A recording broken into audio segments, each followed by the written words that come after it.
हाँ जी, सुप्रभात सबको, सुप्रभात। यस। ओके। बिहार का जो अभी चल रहा है, हम लोगों का जो टॉपिक है that is history of Bihar, यानी बिहार का इतिहास हम लोग पढ़ रहे हैं। अभी अभी जो चल रहा है वो क्या चल रहा है, जो भी अगर कुछ बच्चे न्यू कनेक्ट हुए होंगे। Yes, Nazim good morning, Keshav, Amrita, Priya, Vanita, Vishnu, सबको गुड मॉर्निंग। गुड मॉर्निंग सबको, गुड मॉर्निंग टू ऑल। अच्छा, एक बात बताइए मुझे आप सब, अब कोई समस्या तो नहीं है? अब बिहार का इतिहास पढ़ने में मजा आ रहा है, अच्छा लग रहा है अभी? अब कोऑर्डिनेशन भी बन चुका है आई गेस हम सब के बीच में। नहीं, अच्छे से ही रहा है। अच्छा, हाँ, अब तो कोई समस्या नहीं है अभी समझने में या पढ़ने में, ठीक है ना? तो मैंने आप लोगों को फर्स्ट डे वाली क्लास में ही बोला था, देखिए टीचर के साथ क्या होता है, पहले कोऑर्डिनेशन बैठता है, ठीक है ना, उसके बाद फिर क्या होती है, चीजें धीरे धीरे धीरे धीरे अपने आप आ जाती हैं ट्रैक पर। तो अब आप भी शाजिया मैम से परिचित हो चुके हैं और मैं भी अपने क्लास के स्टूडेंट से क्या हो चुकी हूँ, परिचित हो चुकी हूँ, ठीक है। चलिए, ओके। तो कल मैंने आप लोगों को शायद बिंदुसार पढ़ाया था। यस, कल मैंने शायद आप लोगों को बिंदुसार जो है वहां तक मैंने करवाया था। मुझसे किसी स्टूडेंट ने कल कहा था कि मैम जो नंद डायनेस्टी है उसके प्रशासन की रिगार्डिंग कुछ करवा दीजिएगा क्वेश्चन, बट मैं आपको बताऊं, मैं करवा तो दूं, but the problem is that कि आपके बीपीएससी के प्रीलिम्स के लिए, बिकॉज अभी हम लोग क्या कर रहे हैं, बीपीएससी के प्रीलिम्स के लिए तैयारी कर रहे हैं ना, जब मेंस के पर्पज से आएंगे तो थोड़ा सा और डेप्थ में जाएंगे। अभी क्या है कि उसमें आप अगर क्वेश्चन उठा के देखें तो कभी भी मौर्यंस के नंद के एडमिनिस्ट्रेशन से क्वेश्चन नहीं आता है। सो इसके लिए क्या करना है, बहुत ज्यादा परेशान नहीं होना है, ठीक है। सबसे हिट टॉपिक जो है, जो चल रहा है अभी आपका, ये टॉपिक ऐसा है आपका, मौर्यन एम्पायर के बारे में बात करें। If we are talking about Mauryan empire, this section is almost hit in BPSC exam. ये समझ लीजिए कि ये एक ऐसा सेक्शन है जो बहुत ही हिट सेक्शन, जिसको कहते हैं ना कि पिक्चर आई नहीं, ये पिक्चर हिट हो गई, ये वही पिक्चर है मौर्यंस। तो मौर्यंस के बारे में ध्यान ये रखना है कि ये टॉपिक जो है आपको एनी हाउ सबसे ज्यादा वर्क इसी पर करना है। क्यों? क्योंकि देखिए इसमें चाहे आप बिंदुसार की बात करें, चाहे आप चंद्रगुप्त मौर्य की बात करें, बट सबसे ज्यादा वर्क जिस तरह से जानते हैं अशोक के टाइम पे हुआ है। तो अशोक के रिगार्डिंग अगर हम लोग बात करें तो बहुत सारी चीजें हैं जहां से क्वेश्चंस आपके आ जाते हैं। तो हमें करना है क्या है कि हमें करना है क्या है कि ये जो सेक्शन है, इससे क्योंकि क्वेश्चन आपका फिक्स है, आएगा ही आएगा, तो इस सेक्शन को हमें एनी हाउ क्या करना है, मजबूत रखना है, ठीक है। चलिए, तो कल मैंने आप लोगों को बिंदुसार के रिगार्डिंग बताया था। एक चीज और है कि we don't have a large source regarding Bindusara. यहाँ पर ध्यान रखिएगा कि अगर हम लोग बात करें कि बिंदुसार के अगर रिगार्डिंग, यानी बिंदुसार जो है, क्या हमारे पास बहुत सारे सोर्स हैं बिंदुसार को लेकर के? नहीं, we don't have any kind of large source regarding Bindusara, नहीं है बिंदुसार के रिगार्डिंग। तभी समस्या क्या है कि हमें बिंदुसार के बारे में बहुत ज्यादा पता नहीं चल पाता है। लेकिन हाँ, एक चीज ये है कि हम लोग कह सकते हैं कि अगर बिंदुसार ने अपने एम्पायर का एक्सपेंशन बड़े लेवल पर नहीं किया, ठीक है ना, बड़े लेवल पर नहीं किया, लेकिन इसने अपने जो एम्पायर, जो उसे चंद्रगुप्त मौर्य यानी जो उसको अपने पिता से मिला था एम्पायर, उसको उसने एज इट इज बनाए रखा। इट मीन्स कि कहते हैं ना, पिता की जो संपत्ति होती है, ठीक है, आपने कुछ नया नहीं अर्जा है लेकिन आपने खोया भी नहीं है। तो बिंदुसार के कंटेक्स्ट में हम कह सकते हैं कि वैसी ही स्थिति थी कि हम देखते क्या है कि इसने बेशक एम्पायर एक्सपेंशन बड़े स्तर पर नहीं किया, ठीक है ना, बड़े स्तर पर अगर इसने नहीं किया, लेकिन इसने जो एम्पायर एक पहले से मिली हुई थी, यानी जो इसको एक तरह से जो इसको वसीयत में, या इसको जो एक इसके अपने पिता के थ्रू जैसे मिली हुई थी, यानी कि जो चंद्रगुप्त मौर्य से जो साम्राज्य मिला हुआ था, उसको उसने, अगर हिंदी का टर्मिनोलॉजी कहें, कि उसको अक्षुणन बनाए रखा। In English, that as it is he maintained the empire which he got from his father, जो इसको इसके पिता से मिला था, ठीक है। चंद्रगुप्त मौर्य द्वारा जो भी संपत्ति, यानी कि मौर्य द्वारा साम्राज्य को इसने उसी प्रकार बनाए रखा, ठीक है ना, उसी प्रकार बनाए रखा। बनाए रखा। अब आप कहेंगे कि मैम इसमें ना क्वेश्चंस किस टाइप के आएंगे, बिंदुसार के रिगार्डिंग अगर बात करें तो what kind of questions regarding BPSC, कैसे क्वेश्चंस आने के चांसेस बनते हैं। यहाँ पर आ जाइए, क्वेश्चंस की बात करें। यहाँ पर एक क्वेश्चन मैं अभी आप लोगों के सामने करवा देती हूँ कि अगर बिंदुसार के रिगार्डिंग क्वेश्चन आता है, कल चूंकि आप लोगों ने बहुत सारी चीजें इसके रिगार्डिंग पढ़ लिया है कि बिंदुसार जो था उसके इसने विदेशों से क्या किए थे, अपने संबंध अच्छे बनाकर रखे थे, और भी कुछ चीजें हैं। तो हम लोग यहाँ पर कुछ क्वेश्चन करते हैं रिगार्डिंग बिंदुसार, ठीक है ना। ये क्वेश्चन देख लीजिएगा, बिंदुसार से संबंधित कौन से कथन सत्य हैं, ठीक है ना, कौन से कथन सत्य हैं। सपोज दैट आपका क्वेश्चन ये रहेगा, ओके। अब आ जाइए, ठीक है, पहला आपका रहेगा ये, वह आजीवक संप्रदाय,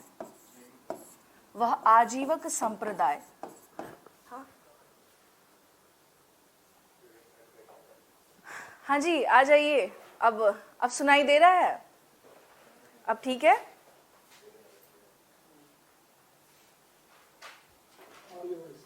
आ रही ना वॉइस, ओके ओके। चलिए, तो यहाँ पर जो क्वेश्चन हम अभी डिस्कस कर रहे थे, दैट बिंदुसार से संबंधित कौन सा कथन सत्य है, या फिर ये रहेगा कि निम्नलिखित में से बिंदुसार से संबंधित कौन सा कथन सत्य है, ठीक है। वह आजीवक संप्रदाय का अनुयायी था। दूसरे पे आ जाए, जो दूसरा है वो ये है कि वह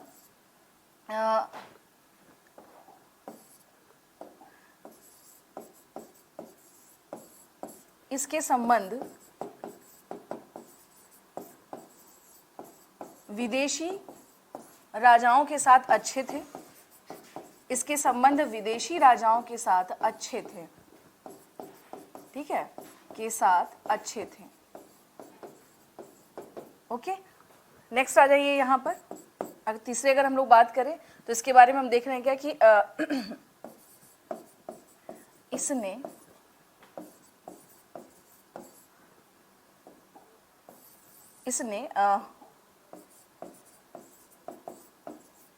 तक्षशिला में हुए विद्रोह नहीं, इसको ये भी नहीं करिए, इसको ऐसा कर दीजिए कि इसके काल में, ये भी नहीं, इसके काल में, यानी इसके टाइम पीरियड में, इसके काल में तक्षशिला में 2 बार विद्रोह हुए, 2 बार विद्रोह हुए, ठीक है। और डी आ जाइए यहाँ पर कि यहाँ पर ये बताना है डी में कि इसके काल में यानी इसके टाइम पीरियड में मेगास्थनीज इसके दरबार में आया था,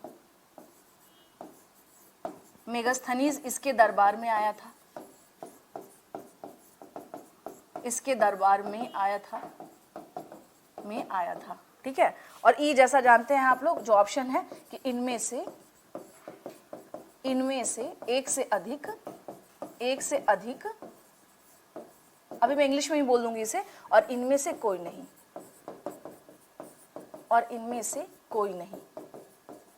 ठीक है। चलिए बताइए इसका आंसर क्या होना चाहिए। ए होगा,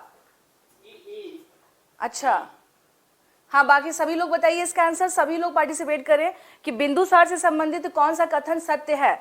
इंग्लिश में कहेंगे which statement is correct regarding Bindusara. Okay, the first one is that he was follower of Ajivakas. The second one is that his relation was very good to other countries or neighbor countries. Okay, the revolt of Takshila was happened in his tenure. यानी इसके काल में ही revolt of Takshila हुआ था. The next one is that कि Megasthenes came into the court of Bindusar. Okay, and the last one is that कि इनमें से एक से अधिक, यानी it means कि more than one in this statement and none of the above. बताइए इसमें से क्या होगा आंसर। ई होगा, है ना। तो देखिए जानबूझ के मैं आपको ना इस टाइप का एक क्वेश्चन दे दिया कर रही हूं ताकि आप लोगों को एक प्रैक्टिस हो जाए कि ई क्वेश्चन को हैंडल कैसे करना है। ये जानबूझ के मैं ये क्वेश्चन आप लोग को इस तरह का दे रही हूँ। अगर आपको लग रहा होगा कि मैम इतना लंबा क्वेश्चन क्यों दे रही हैं, क्योंकि मैं बार बार कह रही हूँ बीपीएससी का ट्रेंड यही है। अगर आप ये सोच रहे हैं, अगर आप लोगों में से कोई ये सोच कर बैठा है कि क्वेश्चन आपके इस प्रकार से आएंगे, फॉर एग्जाम्पल अगर बिंदुसार के रिगार्डिंग अगर हम एक छोटा सा क्वेश्चन अगर यहाँ पर बात करें, ठीक है ना, हो सकता है आपको लग रहा हो कि जैसे मान लीजिए एक क्वेश्चन ये रहा आपका, बहुत ये इजी क्वेश्चन रहेगा कि मौर्य साम्राज्य में या मौर्य काल में किस शासक को अमित्रचेटस बोला जाता था? अमित्रचेटस बोला जाता था। ओके, अब आ जाइए इसमें, ये वन लाइनर जो आप लोग अगर आपको लगता है जैसे कि चंद्रगुप्त मौर्य। बी में अगर आप आ जाइए, सेकंड में हम लोग बात करेंगे इसमें क्या आपका हो गया बिंदुसार। सी में हो गया आपको अशोक। डी में हो गया आपको दशरथ। हाँ जी बताइए। हाँ, who is known as Amitrochates in Mauryan period. अगर जैसे आपको लग रहा हो मे बी अगर मान लीजिए वन लाइनर टाइप से भी अगर क्वेश्चन आ गया तो you have to ready for that. अगर इस तरह से क्वेश्चन आया तो मे बी अगर ऐसा क्वेश्चन आता भी है तो आप अपने आप को इसके लिए तैयार रखिए कि अमित्रचेटस के नाम से कौन जाना जाता था? बिंदुसार अमित्रचेटस के नाम से जाना जाता था। ठीक है, यहाँ पर एक चीज और ध्यान रखना है, जिन लोगों ने भी बी बोला है बिल्कुल सही आंसर है, क्योंकि बिंदुसार को ही क्या कहा जाता था? बिंदुसार को अमित्रचेटस या अमित्रघात बोला जाता था। ध्यान रखिएगा, शायद ये कल पॉइंट रह गया था, तो अगर नहीं लिखा है तो लिख लीजिएगा कि बिंदुसार को यूनानी अभिलेखों में, किसमें? यूनानी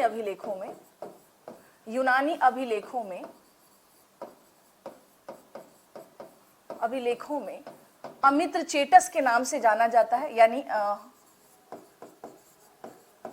अमित्रचेटस के नाम से संबोधित किया गया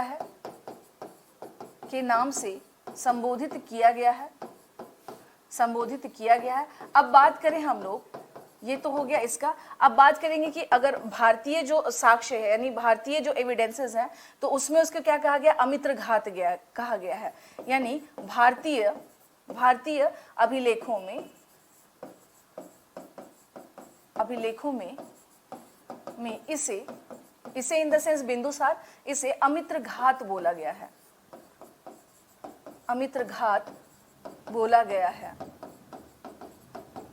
and what is the meaning of, इसका अर्थ क्या होता है? अमित्रघात अर्थ इन द सेंस इसका क्या मीनिंग हुआ? ठीक है, इसका मीनिंग क्या हुआ? What is the meaning of Amitraghata? वह जो शत्रुओं का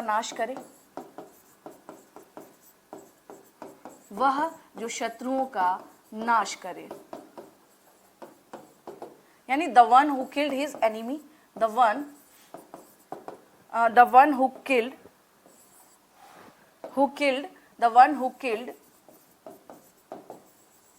his enemy, वह जो अपने क्या करे? शत्रुओं का नाश करे। ओके, ठीक है, तो ये चीज ध्यान रखना है कि बिंदुसार को क्या बोला गया है? इसको बोला गया है, जो सोर्सेज हैं उसके अकॉर्डिंग उसे क्या बोला गया? अमित्रघात। अमित्रचेटस, ध्यान रखिएगा, अमित्रचेटर इन यूनानी जो एविडेंसेस हैं, चूंकि आपको पहले ही पता है कि इनके संबंध कहाँ से अच्छे थे? यूनान से अच्छे थे। तो यूनान के जो अभिलेख हैं, जो सोर्सेज पाए गए हैं, उसमें क्या कहा गया? इसे कहा गया अमित्रचेटस। यानी ये कहा गया Amitrochates, he was well known as Amitrochates in Greek evidences. जो भी ग्रीक के एविडेंसेस है उसमें उसे अमित्रचेटस बोला गया है। The other thing is that Amitraghata, उसे जो भारतीय जो हमारे पास एविडेंसेस हैं जिसमें बिंदुसार के रिगार्डिंग बातें पता चलती हैं, तो उसमें से अमित्रघात बोला गया, यानी वह जो शत्रुओं का नाश करे। एक चीज और यहाँ पर बिंदुसार के रिगार्डिंग जान लीजिएगा कि बिंदुसार के समय पे तक्षशिला में 2 बार विद्रोह हुआ था। ठीक है, ये चीज ध्यान रखना है कि बिंदुसार के समय पे, जैसे मान लीजिए कि अगर हम लोग बात करें कि तक्षशिला कहाँ पे था, तो तक्षशिला बहुत ही फेमस जगह था उस टाइम पे। आप लोगों को जैसे पता है कि उत्तर पश्चिमी प्रांत इन्हीं लोग के हाथ में था, तो यहाँ पर क्या था? तक्षशिला कहाँ था? यहाँ पर था। ठीक है, तक्षशिला। अब तक्षशिला में हुआ क्या? तो तक्षशिला में विद्रोह हुआ। विद्रोह इन द सेंस रिवोल्ट हुआ। ओके, विद्रोह हुआ। तो बिंदुसार के समय पे ये चीज आपको ध्यान रखना है, बिंदुसार के समय पे इन द सेंस के समय पर तक्षशिला में 2 बार विद्रोह हुआ, तक्षशिला में 2 बार विद्रोह हुआ, 2 बार विद्रोह हुआ। अब यहाँ पर एक क्वेश्चन बनता है कि तक्षशिला में जो रिवोल्ट हुआ था तो बिंदुसार ने अपने बेटे,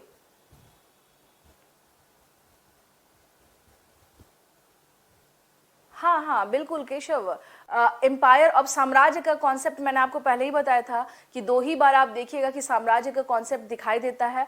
the first one is in Mauryan जो है किंगडम, उसमें दिखाई देता है, and the second is in Mughal empire. तो 2 ही टाइम पे हम लोग टर्मिनोलॉजी यूज करते हैं, बेसिकली एम्पायर, क्योंकि इन्हीं के समय पर क्या हो रहा है, साम्राज्य का विस्तार हो रहा है। ठीक है, साम्राज्य का विस्तार हो रहा है। तो यहाँ पर देख लीजिएगा क्या हम लोग देखते हैं कि तक्षशिला में कितनी बार रिवोल्ट हुआ स्टूडेंट, 2 बार रिवोल्ट हुआ। आपसे में भी क्वेश्चन ये पूछा जा सकता है कि अशोक को किस टाइम पे,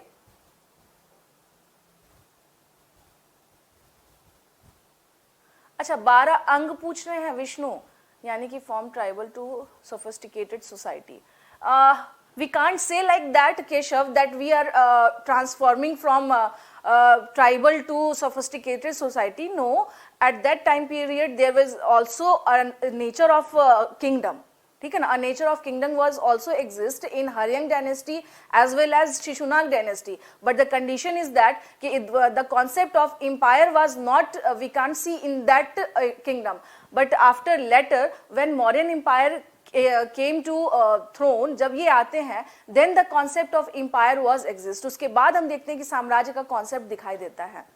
बिंदुसार आशुतोष आजीवक को मानने वाला था, आजीवक संप्रदाय से वो संबंधित था। ठीक है, स्थूल भद्र विष्णु को, एक मिनट रुक जाइए, कुछ बच्चों के डाउट है, पहले उनको क्लियर कर दूं। विष्णु का क्वेश्चन है कि मैम 12 अंग क्या थे। विष्णु 12 अंग जो है ना जैन धर्म से संबंधित, जो समझिए एक चीज समझिए, मैं आपको एक नॉर्मल से एक बात बताती हूँ कि फॉर एग्जांपल जैसे कोई आप कबोर्ड देख लीजिए, ठीक है, उसमें आपने बहुत सारे किताब जो है इधर उधर करके रख दिया है, और लेकिन आपको पता है कि ये सब पढ़ने वाली किताबें हैं, सभी इंपॉर्टेंट है, लेकिन उसको करना क्या है कि वो अभी तक सजे हुए नहीं है, उस फॉर्म में नहीं है। तो ऑलरेडी क्या थे जो इनके यानी कि जैन टेक्स्ट, जैसा कि आप लोग जानते हैं कि ऑलरेडी 24 तीर्थंकर रहे हैं जैन धर्म में। हालांकि महावीर स्वामी के समय पे जैन धर्म बहुत ज्यादा बूम किया, बट ये हम नहीं कह सकते कि उसके पहले पार्श्वनाथ जो है उनका रोल नहीं था, इनकी भी कही हुई बातें थी, संकलित की हुई बातें थी। तो हम देखते हैं कि जैन धर्म में स्पेशली महावीर स्वामी के टाइम पर जो उन्होंने बातें कही, जो दर्शन दी, उन सारी बातें जो अलग जो बिखरे पड़े हुए थे उनको अंग कहा जाता था। उनको ही क्या किया गया, कंपाइल करके उसे, वो पहले पूर्व के नाम से जाने जाते थे, पूर्व उसको कहा जाता था, जब वो कंपाइल हो गए तो 12 अंग के नाम से जाने लगे। ठीक है विष्णु, इज इट क्लियर? जब तक वो कंपाइल यानी संकलित, जैसे मान लीजिए किताब बिखरे पड़े हुए हैं, वो संकलित नहीं है, तब तक वो पूर्व कहला रहे हैं, लेकिन जब उसे हमने कंपाइल कर दिया, संकलित कर दिया, तो आफ्टर दैट हमने उसको अंग कहा, उसको नाम दिया। और इसको इस तरह से मत सोचिएगा कि कोई ह्यूमन बॉडी का कोई पार्ट है। अंग इन द सेंस कि जैनिज्म की टर्मिनोलॉजी है, जैसे आपने आप देखिएगा जिस तरह से बुद्धिज्म में अलग अलग क्या टर्मिनोलॉजी है, जैसे महाधर्म चक्र प्रवर्तन, महाभिनिष्क्रमण, तो सेम उसी तरह से क्या ये टर्मिनोलॉजी है, उसके लिए बहुत परेशान नहीं होना है। ठीक है, हाँ चलिए, तो हम लोग क्या देखते हैं, 2 बार रिवोल्ट हुआ। क्वेश्चन में आपसे बोल रही थी कि इस 2 बार के रिवोल्ट में हम क्या देखते हैं कि अशोक, यानी इसमें से अशोक कौन से रिवोल्ट को सप्रेस करने जाता है, in which revolt Ashoka suppressed Taxila revolt, यानी कौन सा रिवोल्ट में, इन फर्स्ट वन और is it in second one, पहले वाले विद्रोह में या फिर दूसरे वाले विद्रोह में। तो अगर हम लोग देखेंगे तो पहले वाले विद्रोह में जो है अशोक जाता है, सेकेंड वाले विद्रोह में बिंदुसार का जो एक और बेटा था सुसीम, वो जाता है। तो वो ध्यान रखना है। चलिए यहाँ पर इसको मैं बता देती हूँ, ये आप लोगों ने लिख लिया होगा। ठीक है, तो हम लोग क्या देखते हैं, जो विद्रोह हुआ, तो विद्रोह में क्या देखते हैं, यहाँ पर देख लीजिएगा 2 विद्रोह, मैंने क्या बताया, तक्षशिला में विद्रोह हुआ, जो पहला विद्रोह हुआ। हो सकता है कि आप लोगों को अलग अलग किताबों में ये दिखे कि फर्स्ट विद्रोह में क्या, सेकंड विद्रोह में अशोक चला गया था, तो गलत है वो। अगर कहीं भी आप लोग देख रहे हैं तो ध्यान दीजिएगा, पहला विद्रोह में कौन जाता है, इसका पुत्र अशोक जाता है, इसका पुत्र अशोक जाता है। कौन जाता है, अशोक जाता है। ठीक है, और सेकंड वाला यानी जो दूसरा विद्रोह हुआ, तो इसमें कौन जाता है, इसका पुत्र सुसीम जाता है, सुसीम जाता है, सुसीम जाता है, फर्स्ट वाले में कौन जाता है, अशोक जाता है, ठीक है ना। तो ये चीज ध्यान रखना है। और हाँ, सुसीम जो है इसको भूलिएगा मत, क्योंकि इसी का बेटा था निग्रोध, उसका कई जगह नाम मिलेगा आपको, कई जगह निग्रोध इसका नाम मिलता है। ये जो सुसीम का जो बेटा था, इसी से इंस्पायर्ड होकर बाद में अशोक जो है क्या करता है, बौद्ध धर्म अपनाता है। बौद्ध धर्म अपनाने के पीछे का एक बहुत बड़ा कारण था सुसीम का पुत्र, जो ऑलरेडी क्या हो गया था, अशोक ने सुसीम की हत्या की थी। ध्यान रखिएगा, सुसीम की हत्या किसने की थी, अशोक ने। हत्या किसने की थी, अशोक ने, ठीक है ना, किसने की थी, अशोक ने। तो चूंकि उस टाइम पे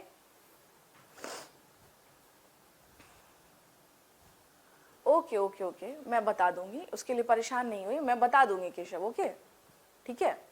चलिए, तो ये चीज ध्यान रखना है आप लोगों को कि सुसीम जो हम लोग जिसके बारे में बात कर रहे हैं, तो सुसीम जो है इसी का बेटा कौन था, इसी के बेटे से प्रभावित होकर के कौन बना था, जो हमारा जो अशोक है, अशोक का जो नेचर चेंज हुआ जिसको हम लोग कह सकते हैं, वो किसके थ्रू हुआ था, वो उसी के थ्रू हुआ था, ठीक है। Bhavna, okay, good morning Bhavna, I think you late today. चलिए, ये हो गया, ये था बिंदुसार के बारे में। तो बिंदुसार के बारे में यहाँ पर एक बात और बता दूं कि because as we have lack of evidences, so we don't have a large source to know about, या फिर that gives us information regarding Bindusara. एक बहुत बड़ा नॉलेज ऑफ सोर्स नहीं है हमारे पास, तो इसके बारे में, बिंदुसार के बारे में हमें काफी कम ही जानकारी मिल पाती है। लेकिन हाँ, ये नहीं, ग्रेट अशोकन ये नहीं है, वी आर टॉकिंग अबाउट, हम बात कर रहे हैं बिंदुसार के बारे में। अब आ रहे हैं हम लोग अशोक पे। तो हम लोग क्या देखते हैं, जो इसका टाइम पीरियड जो मैंने आप लोगों को बताया था बिंदुसार के बारे में कि 272 ईसा पूर्व में क्या होती है, इसकी मृत्यु हो जाती है। कल के फर्स्ट इसमें ही मैंने आप लोगों को बता दिया था। Now come to the Ashok. अब आते हैं हम लोग अशोक पर। अशोक, जो भी स्टूडेंट अगर ये कह रहे हैं कि मैम बिंदुसार का भी एडमिनिस्ट्रेशन बता दीजिए, तो बिंदुसार का कुछ अलग एडमिनिस्ट्रेशन नहीं, वो सब मौर्यंस में ही आएगा।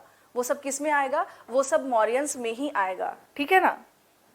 वो सब किस में आएगा, वो सब मौर्यंस में ही आएगा। इसके बारे में अगर बात करें तो हम देखते हैं क्या, 269 ईसा पूर्व से ग्रेट अशोका यही है से लेके 232 ईसा पूर्व तक इसका टाइम पीरियड माना जाता है। इसका टाइम पीरियड माना जाता है कि 269 ईसा पूर्व से लेकर के 232, हालांकि 272 में ही क्या हो गया था, ये गद्दी पर बैठ चुका था अशोक। लेकिन माना जाता है कि जो एक सिविल वॉर वाली जो स्थिति, यानी अब समझिए इसके बारे में, जैसा आपने देखा कि 272 में किसकी डेथ हो जा रही है, 272 में ऑलरेडी बिंदुसार वॉज डाइड। यानी अगर हम लोग बात करें 272 ईसा पूर्व में किसकी मृत्यु होती है, बिंदुसार की।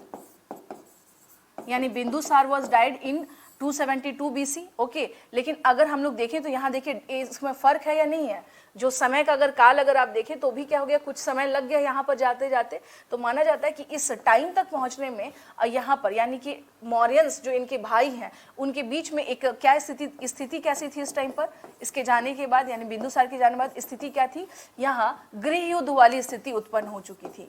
यहाँ गृह युद्ध को कहते हैं सिविल वॉर। सिविल वॉर, अब ये यहाँ एक तरह से समझ लीजिए कि civil war in the sense कि इनका फैमिली वॉर था वो, ठीक है ना, आपस में भाइयों में ही क्या हो चुकी थी, लड़ाई शुरू हो चुकी थी। यहाँ गृह युद्ध की स्थिति बन चुकी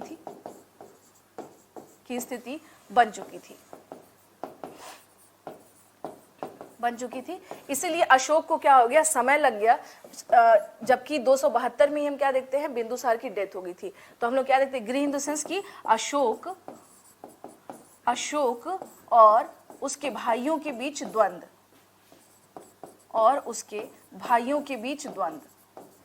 it means the conflict between Ashoka and his brothers, उसके भाइयों के बीच द्वंद्व, ठीक है ना। अशोक और उसके भाइयों के बीच द्वंद्व का मतलब हो गया एक तरह से डिस्प्यूट, जिसको हम कह सकते हैं। अब डिस्प्यूट किस बात को लेकर के, रिगार्डिंग जो गद्दी यानी थ्रोन को लेकर के जो डिस्प्यूट था वो चल रहा था। इसी में हम लोग क्या देखते हैं कि इसने सुसीन, हाँ यस, इसको गेम ऑफ थ्रोन्स भी जिसको हम लोग कहते हैं ना, हेलेना का बेटा था। देखिए मैंने अश्विनी, अभी मैंने आपसे क्या कहा कि we don't have any kind of large source regarding this, कि हाँ भाई इसके रिगार्डिंग बहुत ज़्यादा सोर्सेज नहीं है। दैट्स वाई हम लोग यहाँ पर बहुत ज़्यादा श्योर शॉर्ट के साथ नहीं बता सकते कि ये चीज़ें थी उस टाइम पे। यस, यहाँ पर हम लोग देखते क्या है कि एक तरह से उत्तराधिकार युद्ध शुरू हो चुका था। इसको कहा जाएगा क्या कि उत्तराधिकार युद्ध जो है वो क्या हो चुका था, शुरू हो चुका था। अब इस उत्तराधिकार युद्ध में हम क्या देखते हैं कि अशोक वर्सेस जो उसके भाई थे उनके बीच में क्या चलने लगा, युद्ध होना शुरू हो गया। जब युद्ध हुआ तो फाइनली एक बहुत सारे अलग अलग, देखिए चूंकि मैंने आपसे कल भी बताया था कि अगर पूछा जाए कि जानकारी के स्रोत क्या है, जानकारी के स्रोत यानी कि हमें किससे पता चलता है, तो ध्यान रखिएगा जैन लिटरेचर। सबसे पहले अगर बात करें तो क्या हम देखते हैं, जैन लिटरेचर, समझ लीजिएगा इससे बुद्धिस्ट लिटरेचर, बुद्धिस्ट लिटरेचर हो गया, और यहाँ पर पुराणास। इन्हीं सब से हमें क्या पता चलता है, इन लोगों के बारे में स्टोरीज पता चलती हैं कि क्या कंडीशन थी। तो इन सब के बारे में अगर बात करें तो ऐसी मान्यता है कि अशोक ने, एक मान्यता है कि अशोक ने अपने 99 भाइयों की हत्या की थी। अशोक ने अपने 99 भाइयों की हत्या की थी। किसकी हत्या की थी, 99 भाइयों की हत्या की थी, एक मान्यता है, ठीक है ना, एक मान्यता है जो भी अकॉर्डिंग टू हिस्टोरियंस इनका मानना है कि ऐसा था, but we don't have source regarding this. हमारे पास इसको लेकर के भी सोर्स नहीं है कि क्या एग्जैक्टली इसने अपने 99 भाइयों को मारा था या नहीं मारा था, ठीक है ना। एक क्वेश्चन आप लोगों का आता है, जैसे कि तक्षशिला में जब अशोक गया था, जब वहां पर रिवोल्ट को सप्रेस करने, तो उस समय वो कहाँ का राज्यपाल था या गवर्नर था, ठीक है ना। तो ध्यान रखिएगा उस समय अशोक अवंती का राज्यपाल था, ठीक है। यानी अशोक ने, यहाँ पर ध्यान रखना है क्या कि अशोक ने जब तक्षशिला विद्रोह को, इसने क्या किया था, तक्षशिला रिवोल्ट को जब विद्रोह के समय पे हम लोग क्या देखते हैं, अशोक क्या था, अशोक अवंती का राज्यपाल था, अशोक अवंती का राज्यपाल था। It means he was governor of Avanti at that time period when he suppressed the Takshila revolt. When Ashok suppressed the Takshila revolt at that time period, हाँ वॉर ऑफ सक्सेशन कह सकते हैं हम लोग, ये सारी चीजें हैं गद्दी को लेकर के जो युद्ध चलता है एट द टाइम when क्या कहते हैं, at the time period of Takshashila revolt Ashok was governor of Avanti. वो कहाँ का गवर्नर था, अवंती का गवर्नर था। तो ये सब चीजें क्या करनी है, थोड़ी सी ध्यान रखने, क्योंकि छोटी छोटी चीजें हैं जो आपको क्या कर सकती हैं, एज अ क्वेश्चन आपको कहीं ना कहीं से परेशान कर सकती हैं, या हो सकता है आप इसको भूल जाए। तो इसको यहाँ पर करना क्या है कि देखिए, जैसे कहते हैं ना कि अभी 66 BPSC आया हुआ है, इसमें से बहुत सारे, आप में से बहुत सारे ऐसे लोग होंगे जिनको लग रहा होगा कि ये गोल्डन अपॉर्चुनिटी है, हम क्यों नहीं इसे भुना, हम क्यों नहीं इसमें सिलेक्शन ले, क्या पता अगला आए ना आए। हो सकता है आपके मन में भी ऐसा चल रहा हो। आपने सुना होगा एक टर्मिनोलॉजी होता है गोल्डन अपॉर्चुनिटी, इसका मतलब ही होता है सुनहरा अवसर। तो जस्ट लाइक दैट कि अशोक के लिए भी तक्षशिला विद्रोह एक उसी तरीके का अवसर क्या हुआ, साबित हुआ कि इसने वहां पर जब जाके ये सप्रेस कर देता है, तो बिंदुसार को एक तरह से क्या हो गया था, फेथ हो चुका था कि मेरे बेटों में इसी में वो क्वालिटी है जो क्या कर सकता है, मेरे साम्राज्य को आगे ले जा सकता है। तो जस्ट वही बात है, आपके सामने गोल्डन अपॉर्चुनिटी 66 BPSC है, अशोक के सामने तक्षशिला का विद्रोह था, ठीक है। इस तरीके से क्या किया कीजिए, अगर भूल जाएं आप लोग वहां पर अगर एग्जाम में, तो ध्यान रखिएगा कि मैम ने क्या बताया था, ठीक है। तो ये क्या हम लोग बात कर रहे थे हम लोग अशोक के बारे में कि तक्षशिला जब रिवोल्ट हुआ था तो at that time period he was governor of Avanti. वो अवंती का क्या था, गवर्नर था। और आप लोग को जैसा कि मैंने बताया भी था, एक क्वेश्चन मेरा ध्यान से सुनिएगा, अवंती को कौन से शासक ने मिलाया था मगध में, जरा जल्दी से जवाब दीजिए आप सबके सब। अवंती को कौन सा ऐसा शासक था मगध का, मैंने मौर्यंस नहीं पूछा है, अवंती का, हाँ जी बताइए, अवंती का कौन सा ऐसा शासक था, नहीं अवंती नहीं, मगध का कौन सा ऐसा शासक था जिसने अवंती को मिला लिया था, जल्दी बताइए।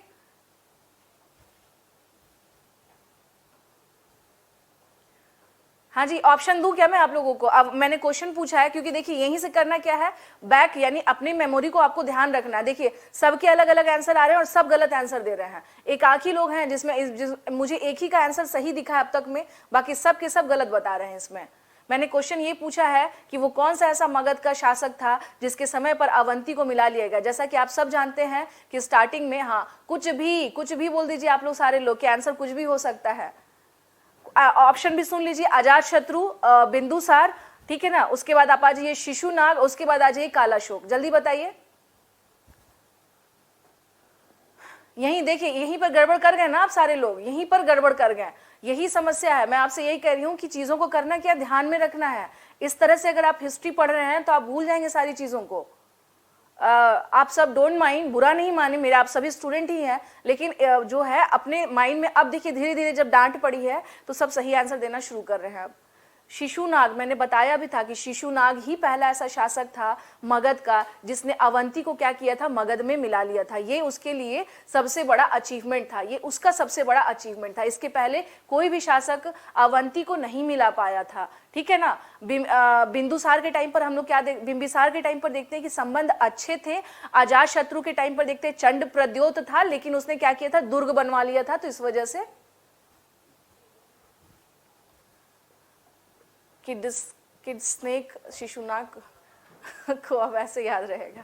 चलिए ठीक है ना। तो इस तरीके से क्या करना है कि आप लोगों को ध्यान रखना, भूलना नहीं है, गड़बड़ सड़बड़ आंसर हड़बड़ा के नहीं देना है और जल्दीबाजी किसी तरह की नहीं रखनी है, ठीक है। 150 क्वेश्चन है, आपको माइंड में बस ये रखना है कि 150 क्वेश्चन में जो आपकी हिस्ट्री के क्वेश्चन है अगर आपने सही कर दिए ना तो आप मान लीजिए 40 के अप्रॉक्स तो आपके हिस्ट्री के क्वेश्चन जाते हैं। आपका ना सिलेक्शन के समझिए कि आप नजदीक पहुंच चुके रहेंगे अगर आप इतने क्वेश्चन ठीक से कर दे तो। करंट वगैरह आप पढ़ के जाएंगे ही जाएंगे, आप हिस्ट्री ठीक करिए ना, फिर देखिए क्या होता है स्थिति, किस तरह से गेम चेंजर का काम करेगा आपका बीपीएससी में history. I am sure about that. इस मामले में तो मैं श्योर हूं आपको कि आप अगर कमांड यहां कर लेते हैं। फिर देखिए अब आते हैं अशोक के बारे में, ठीक है ना। अशोक को बात किया जाए कि अशोक को किसमें क्या क्या किस नाम से बोला गया है, ठीक है ना, किस नाम से बोला गया। तो अब देखा जाए कि पुराण में, यानी पुराण में अगर हम लोग बात करें कि अशोक को पुराणों में क्या कहा गया है, तो अशोक को पुराणों में अशोक वर्धन बोला गया है। कोई बहुत समस्या की बात नहीं है स्टूडेंट, बस ना माइंड को अपने क्या करना है, आपको एनी हाउ एकदम सही दिशा में चलाना है, ठीक है। अशोक को क्या बोला गया है, अशोक वर्धन बोला गया है। पुराणों में इसे अशोक वर्धन के नाम से बोला गया है, ठीक है। पुराणों में इसे क्या बोला गया है, अशोक वर्धन के नाम से बोला गया है। अब बात करें कि अशोक का नाम अशोक कौन से अभिलेख में मिलता है, तो यहां पर आ जाइए कि यानी कौन से अभिलेख में, कौन से अभिलेख में अशोक का नाम अशोक मिलता है। तो अगर हम लोग बात करें तो मास्की और गुर्जरा, मास्की और गुर्जरा अभिलेख में अशोक का नाम पहली बार अशोक मिलता है, यानी अशोक का नाम उसमें क्या रहता है, दिया गया है। गुर्जरा अभिलेख में अशोक का नाम पहली बार पाया गया था, अशोक का नाम पहली बार मिला। इसमें कौन सा है, मास्की और गुर्जरा, ठीक है ना। मास्की और गुर्जरा, हम लोग किसके बारे में बात कर रहे हैं, मास्की और गुर्जरा। अब देखिए अगर आपसे कहीं क्वेश्चन ये आ जाए, यहाँ पर भी एक छोटा सा क्वेश्चन, जैसे गुर्जरा कहाँ पर है और मास्की कहाँ पर है। तो मास्की की अगर बात करें तो ये कहाँ पर है, ये है आंध्र प्रदेश में। ये कहाँ पर है, ये आंध्र प्रदेश में है। गुर्जरा कहाँ पर है, ये मध्य प्रदेश में एक जगह है दातिया, वहीं पर है। यह मध्य प्रदेश के दातिया में है। अगर बस ध्यान रखने के लिए आपको क्या करना है, मैंने बता दिया है कि अगर कभी आए कि मास्की कहाँ पर है, ये आंध्र प्रदेश में है, और गुर्जरा कहां पर है, ये मध्य प्रदेश में है, ठीक है, ये मध्य प्रदेश में है।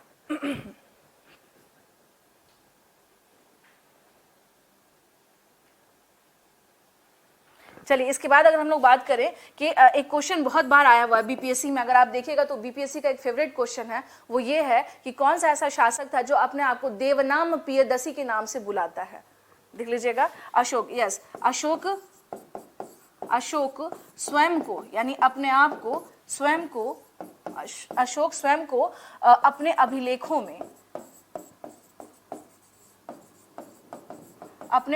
में किस नाम से बुलाता है, देवनाम प्रियदसी,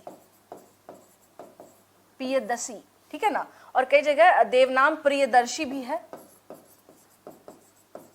देवनाम प्रियदर्शी। इसका मतलब क्या हो जाता है स्टूडेंट, देवनाम प्रियदर्शी का मतलब होता है द वन, हाँ इसका मतलब ही हो जाता है one who is beloved of God, यानी वो जो कि ईश्वर को भी प्यारा है। इसका अर्थ क्या होगा, अगर अर्थ की बात करेंगे, इसका अर्थ होता है वह जो ईश्वर को प्यारा हो, जो ईश्वर को प्यारा हो, the one who is beloved of God, जो कि बिलव्ड का मतलब ही हो जाता है प्यारा, ठीक है। तो beloved of God it means Devanam Piyadasi. English medium वाले समझ लीजिएगा, बिलव्ड ऑफ गॉड इसका मतलब ही हो गया द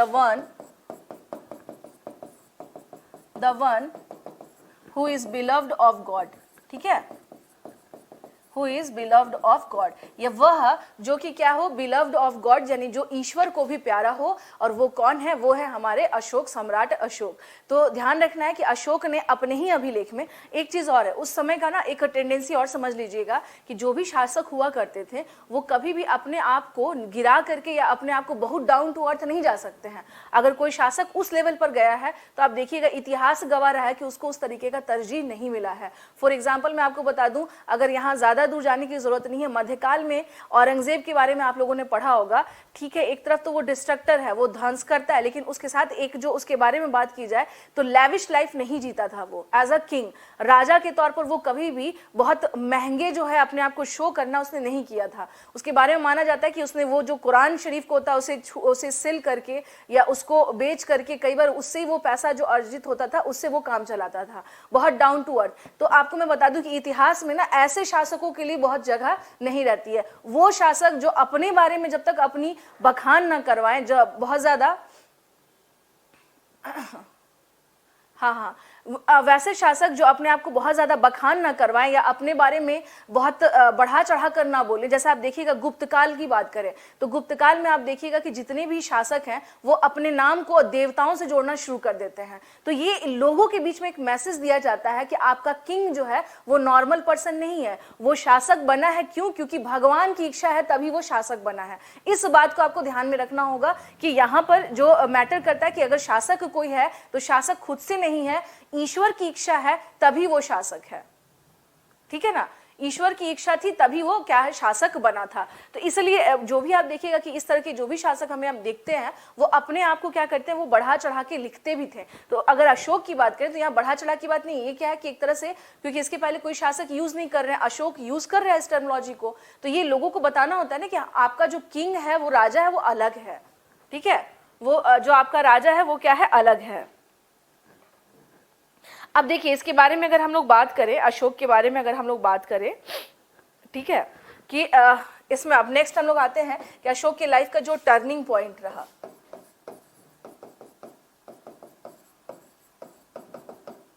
टर्निंग पॉइंट यानी इसको कहेंगे हम लोग कि जो यू टर्न हुआ लाइफ में, इसके यू टर्न वो क्या था, वो था कलिंग। तो अब देखिए जैसे आप लोगों को अगर लग रहा होगा, ये यहाँ पर आ जाए,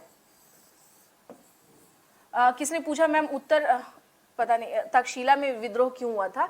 देखिए अगर मगध एम्पायर यहाँ पर है, समझिए अगर मगध एम्पायर यहाँ पर है और यहाँ पर क्या है आपका उत्तर पश्चिम है, तो कई बार क्या होता है कि जो क्षेत्र दूर होते हैं वहां पर क्या होता है, कंट्रोल करना मुश्किल हो जाता है, वहां अक्सर क्या हो जाते हैं, विद्रोह हो जाते हैं। इनफैक्ट आप कोई भी कंट्री की जो इस तरह की जो सीमा है, फ्रंटियर एरिया, आप अक्सर देखिएगा वो डिस्टर्ब रहता है, किसी भी देश का आप देख लीजिए। तो उसी तरीके से क्या था उस टाइम पे भी, जैसे आप वहां पे भी हम क्या देखते हैं कि उस टाइम पे भी क्या था स्थिति कि मेन शासक यहाँ पर और ये क्या है दूर है, तो विद्रोह तो होगा ही होगा। उसके अलावा अगर हम लोग बात करें कि यहाँ पर कलिंग, ये देखिए उड़ीसा में पड़ता है कलिंग, तो कलिंग जो है, कलिंग का युद्ध हुआ था। यानी अब हम बात करेंगे किसके बारे में, कलिंग वार। यानी अशोक के लिए यू टर्न कौन सा साबित हुआ, कलिंग वार। कलिंग वार इन द सेंस कलिंग युद्ध। कलिंग युद्ध अकॉर्डिंग टू डेट अगर बात करें तो माना जाता है कि 261 ईसा पूर्व में कलिंग युद्ध हुआ था। ये युद्ध कब हुआ था, 261 ईसा पूर्व में यह युद्ध हुआ था।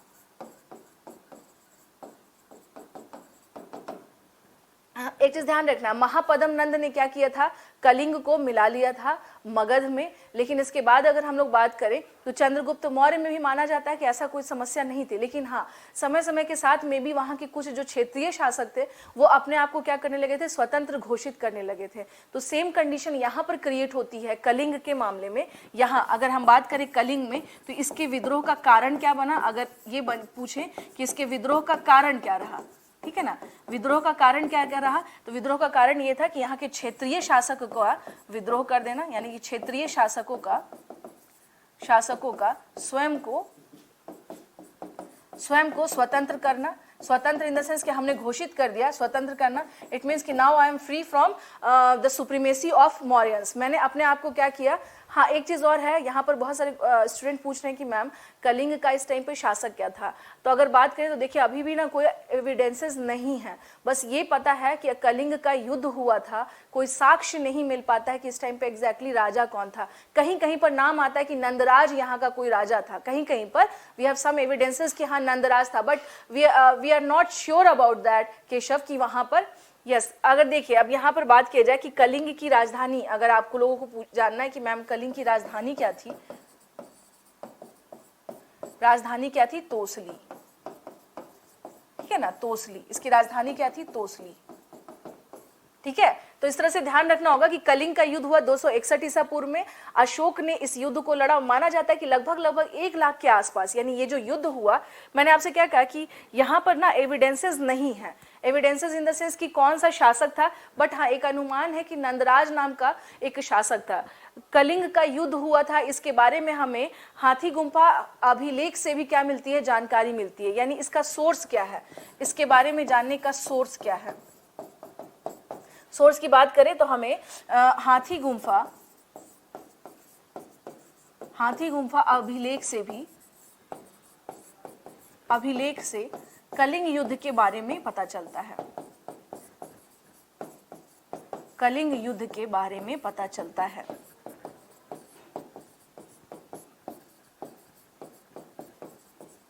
कौन सा अभिलेख है, हाथी गुम्फा अभिलेख है, जिसे हाथी गुम्फा अभिलेख इसको बोलते हैं। इसी से हम लोग क्या देखते हैं, एलिफेंट केव। हाथी गुम्फा जो है ना, ये एक तरह से हाथी उस टाइम पर रॉक कट आर्किटेक्चर बनाए जाने लगे थे, ठीक है। Rock cut in the sense कि पहाड़ों को काट करके आपने लिखवाया है, मैंने क्या लिखवाया है केशव, मैंने क्या लिखवाया बता दीजिएगा, कल ही, वही तो पूछ रही, मैंने क्या लिखवाया है बताइए ना, क्या क्वेश्चन क्या है आपका। चलिए 2 मिनट सुन लीजिए ना, 2 मिनट सुन लीजिए, मैं आपको फिर बता देती हूँ। यहां पर हम लोग क्या देख रहे हैं, तिसाली एटसेट्रा हाथी गुम्फा तिसाली एटसेट्रा नहीं, हाथी गुम्फा तोसली एटसेट्रा, ठीक है ना। सोर्सेस के तौर पर अगर बात करें कि इसके बारे में पता कहां से चलता है, तो हाथी गुम्फा अभिलेख, हाँ खारवेल का है, खारवेल वहां का शासक था, और उसके ही हाथी गुम्फा अभिलेख। पहले ध्यान से सुन तो लीजिए कि हाथी गुम्फा है क्या, जो इतना कंफ्यूजन हो रहा है। मैंने क्या बताया, रॉक कट, पहाड़ों को काट करके उस टाइम पर बनाया जाने लगा था, जो गुफा है वगैरह ये सब इनका निर्माण किया जाने लगा था। तो हाथी गुम्फा इन द सेंस कि रॉक कट यानी पहाड़ों को काट करके क्या किया गया, बनाया गया, उसमें एविडेंस मिलता है कि कलिंग का युद्ध हुआ था, ठीक है।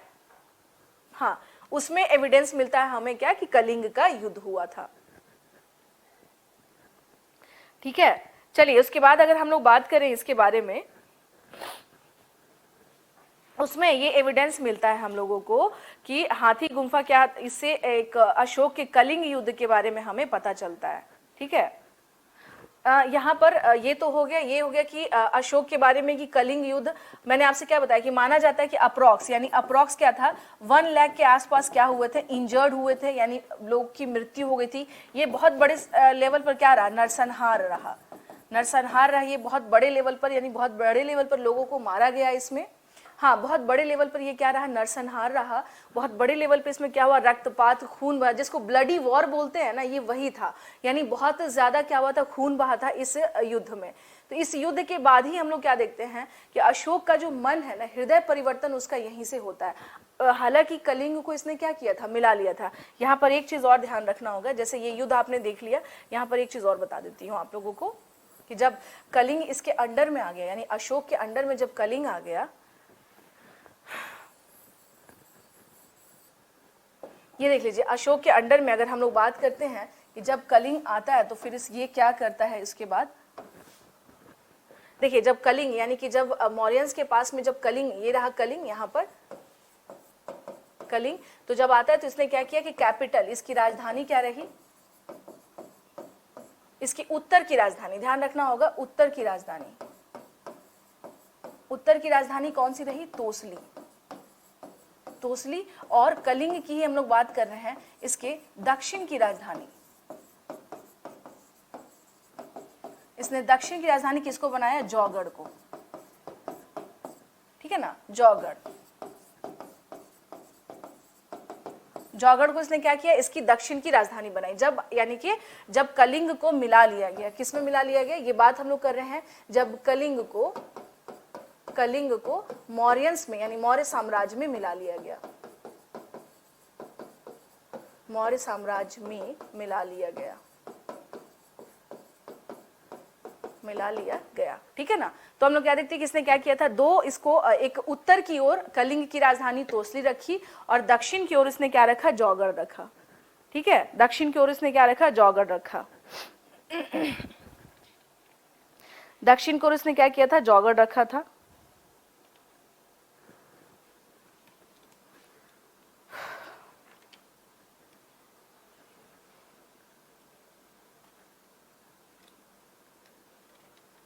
तो ये अगर हम लोग बात करें कि ये जो था यानी कि स्पेशली कलिंग युद्ध जो था ये इसके लिए काफी निर्णायक क्यों रहा? क्योंकि इसी के बाद क्या करता है अशोक जो है, इस युद्ध के बाद जैसे उसे खुद लगा कि आखिर इतना रक्त बहाने का फायदा क्या, क्योंकि बहुत सारी जो महिलाएं हैं वो क्या हो गई थी? विधवा हो गई थी, बहुत सारे बच्चे मारे गए थे, बहुत बड़े लेवल पर क्या हुआ था? खून बहा था लोगों का। तो फिर अशोक को फाइनली एक बात रियलाइज हुई कि इस तरह के युद्ध से या इस तरह के साम्राज्य विस्तार से क्या लाभ मिलेगा, तो इससे बेहतर है कि हम इस तरह का काम नहीं करें। तो यहाँ पर एक छोटे से स्टोरी मैं आपको सुना देती हूँ कि कलिंग युद्ध के बाद माना जाता है कि अशोक पाटलिपुत्र में अपने महल के बाहर में यानी अपने कंपाउंड में वो बैठा हुआ था और सोच रहा था इसी कलिंग युद्ध के बारे में। तब तक में निग्रोध, जो अभी मैंने नाम बताया आपको, सिसुम का जो बेटा था वो वहीं से जा रहा था, मात्र 7 वर्ष की उसकी उम्र थी। तो वो बौद्ध भिक्षु था, वो वहां से जब गुजर रहा था तो अशोक ने बोला कि ये कौन है बालक जो यहाँ से जा रहा है और निर्भीक होकर जा रहा है, इसे ये भी नहीं लग रहा है कि ये सम्राट का महल है और यहाँ से हम कैसे जाएं। तो उसको उसने बुलाया, बोला आप इधर आओ यहाँ पर। जब वो आया तो पूछा कि तुम किसके पुत्र हो? तो उसने बताया कि मैं सुसीम का पुत्र हूँ। तब अशोक को लगता है, फिर अशोक बोला कि आपको पता है कि आपके पिता की हत्या मैंने की थी? बोले हाँ मुझे पता है कि आपने मेरे पिता की हत्या की थी, लेकिन ये नहीं, वो पहले से आप जो भी था वो आपके अपने कर्म थे। तो उसने फिर अशोक ने पूछा कि आप करते क्या? तो बताया कि मैं एक बौद्ध भिक्षु हूँ, ये हूँ, ऐसे वैसे। जब सारी बातें जब उसने सुनी तब अशोक ने काफी देर उससे डिस्कस किया कि क्या है बुद्धिज्म, क्या है ये सारी चीजें।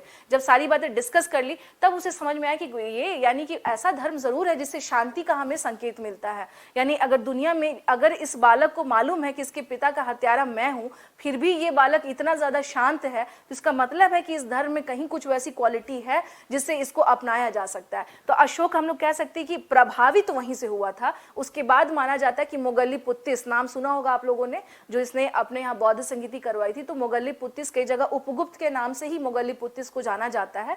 तो मोगल्लीपुत्तिस ने बाद में उसको बौद्ध धर्म में दीक्षा दी थी। तो ये कहानी थी अशोक के बौद्ध धर्म को अपनाने को लेकर के, ठीक है।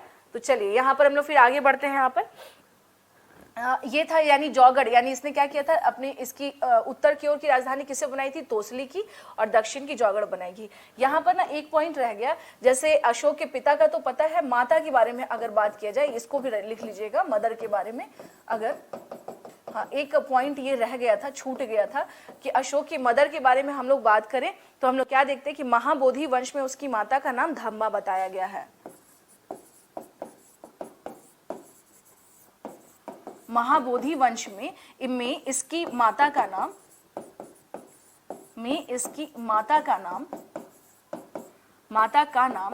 धम्मा बताया गया है। इट मीन्स इन महाबोधि वंश हर मदर नेम वॉज धम्मा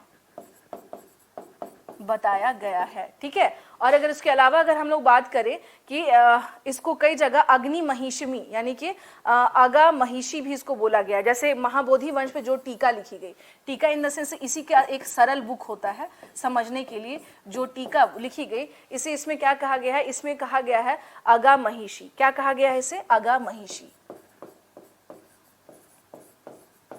अगा महिषी के नाम से बोला गया है, ठीक है ना।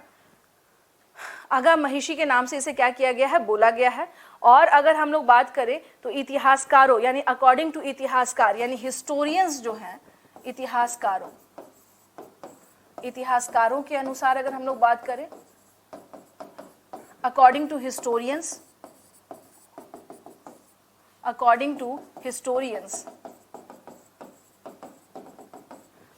की अगर हम लोग बात करें तो इसका नाम क्या है? सुब्रधांगी। शुभ्रधांगी, शुभ्रधांगी, द्रांगी है, शुभ्रद्रांगी, शुभद्रांगी कुछ इस तरह से नाम है, शुभद्रांगी, क्या नाम है, शुभद्रांगी।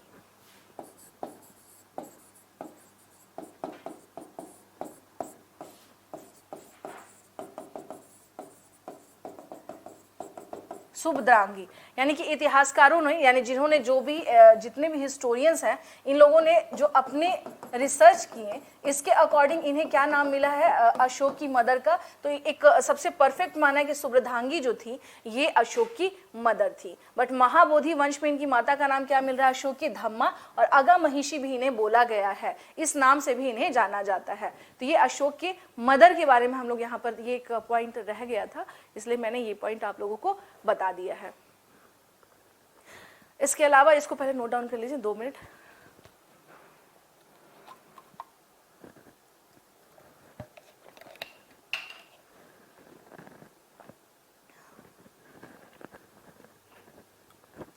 ठीक है, उसके अलावा देखिए हम लोग बात करें अब यहाँ पर, उसके अलावा अगर हम लोग बात करें, अब देखिए अब यहाँ पर आते हैं कि अशोक को आखिर हम लोग कैसे जानते हैं कि क्या इसने काम किए थे। तो देखिए इसने 2 काम किए। अशोक के जो कार्य की बात करें, अशोक के कार्य की बात करें, द वर्क इसने जो काम करवाए थे, ठीक है ना। तो एक क्या देखते हैं हम लोग, शिलालेख, शिलालेख, ठीक है ना। एक हम लोग क्या देख रहे हैं, शिलालेख, यानी कि जिसको हम लोग कहते हैं rock edict, this one is known as rock edict. और दूसरा अगर हम लोग बात करें तो वो क्या है हमारा, स्तंभ लेख, वो क्या है हमारा, स्तंभ लेख, it means pillar addict, pillar addict. Okay, Ashok ने ये क्या किया था, इसके थ्रू अशोक ने लोगों को के सामने एक चीज समझ में आई कि भाई दुनिया में एक शासक था जिसका नाम था अशोक, और उसने क्या किया था, इस लेवल पे बहुत बड़ा काम भी करवाया था। अब बात करें कि इसको ये इंस्पिरेशन, यानी इस तरह के लेख लिखवाने की प्रेरणा कहाँ से मिली थी, इस तरह के प्रेरणा इन द सेंस कि इंस्पिरेशन इसका कौन था जिसके थ्रू अशोक ने ये काम किया, यानी ये अभिलेख इसने लिखवाया। किसके कहने पर अगर हम लोग बात करें तो हम लोग देखते हैं क्या कि इस टाइम पे ईरान का एक शासक था, ईरान के शासक दारा प्रथम, क्या नाम था इसका, दारा प्रथम। इट मीन्स दारा प्रथम, इट मीन्स हम क्या देख रहे हैं यहाँ पर, ruler of Iran, ruler of Iran, Iran Dara first, Dara first, ठीक है ना। तो इंस्पिरेशन कहां से मिला था इसे, दारा प्रथम, ये कहां का शासक था, he was ruler of Iran. एक चीज और है, अगर कहीं पर फारस आ जाए कि फारस के राजा से इसे मिला था, तो फारस भी ईरान को ही कहते हैं, पर्शिया के नाम से यही जाना जाता है, पर्शिया, इंग्लिश में इसको पर्शिया बोलते हैं या पर्शियन बोलते हैं। अगर फारस आ जाए तो फारस का मतलब भी होता है ईरान, और अगर पर्शिया आ जाए इंग्लिश मीडियम या पर्शियन तो भी इसका मतलब होता है ईरानियन। ओके, तो अगर कहीं भी कंफ्यूज नहीं होना है कि मैम फारस आ गया था, पता ही नहीं था, तो फारस is ancient name of Iran. Iran तो आधुनिक नाम हो गया, उसका जो पुराना नाम था, जो प्राचीन नाम था, वो फारस था, ठीक है ना। तो फारस जो है वो ईरान, तो इसको कहां से ये प्रेरणा मिली थी, तो ऑलरेडी फारस का एक शासक था जिसका नाम था दारा प्रथम। इसने कई जगह पे अपने अभिलेख लिखवाए थे, और लिखवा करके उसने अपने शासन में, यानी अपने क्षेत्र का जो एरिया जो था वहां पर उसने क्या किया था, इसे लगवाया था। ये बात पता चली अशोक को जब पता चली तो उसे लगा कि ये तो बहुत अच्छा है कि हम क्या करें, इसके थ्रू अपने मैसेजेस अपने लोगों को दिलवा सकते हैं। तो अब यहाँ पर आना है हम लोगों को ये कि स्तंभ लेख और शिलालेख, और किसके रिगार्डिंग भाई ये आखिर इसने करवाया क्यों, तो इसमें बेसिकली क्या था, बौद्ध धर्म का प्रचार, बौद्ध धर्म का प्रचार। और दूसरा इसमें अगर हम लोग बात करें तो क्या था, इसमें जो शासक के विचार भी, शासक के विचार, अच्छे विचार, विचार इन द सेंस कि अच्छे शासक के विचार, यही लिख लीजिए अभी। इसके बाद अगर हम लोग देखें कि अच्छी बातों का प्रसार करना, इसका जो अगर बात करें कि इसका पर्पस क्या था, उद्देश्य क्या था, what is the purpose of this addict, अगर हम लोग इसके पर्पस की बात करें कि इसका पर्पस क्या था, उसके बाद से क्या था, अच्छी बातों का प्रसार।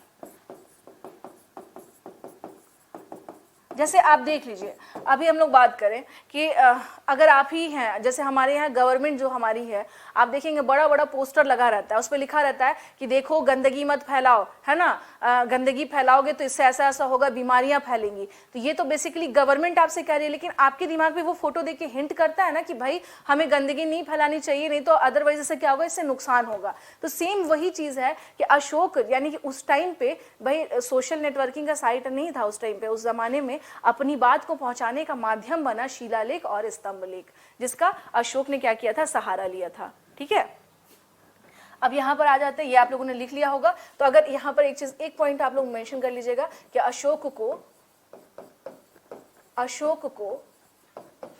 बौद्ध धर्म में दीक्षा किसने दिया था? बौद्ध धर्म में दीक्षा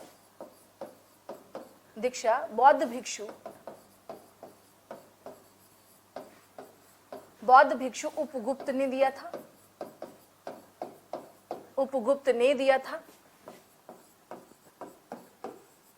था। और ये जो उपगुप्त है, माना जाता है कि यही उपगुप्त कौन था? मोगल्लीपुत्तिस था।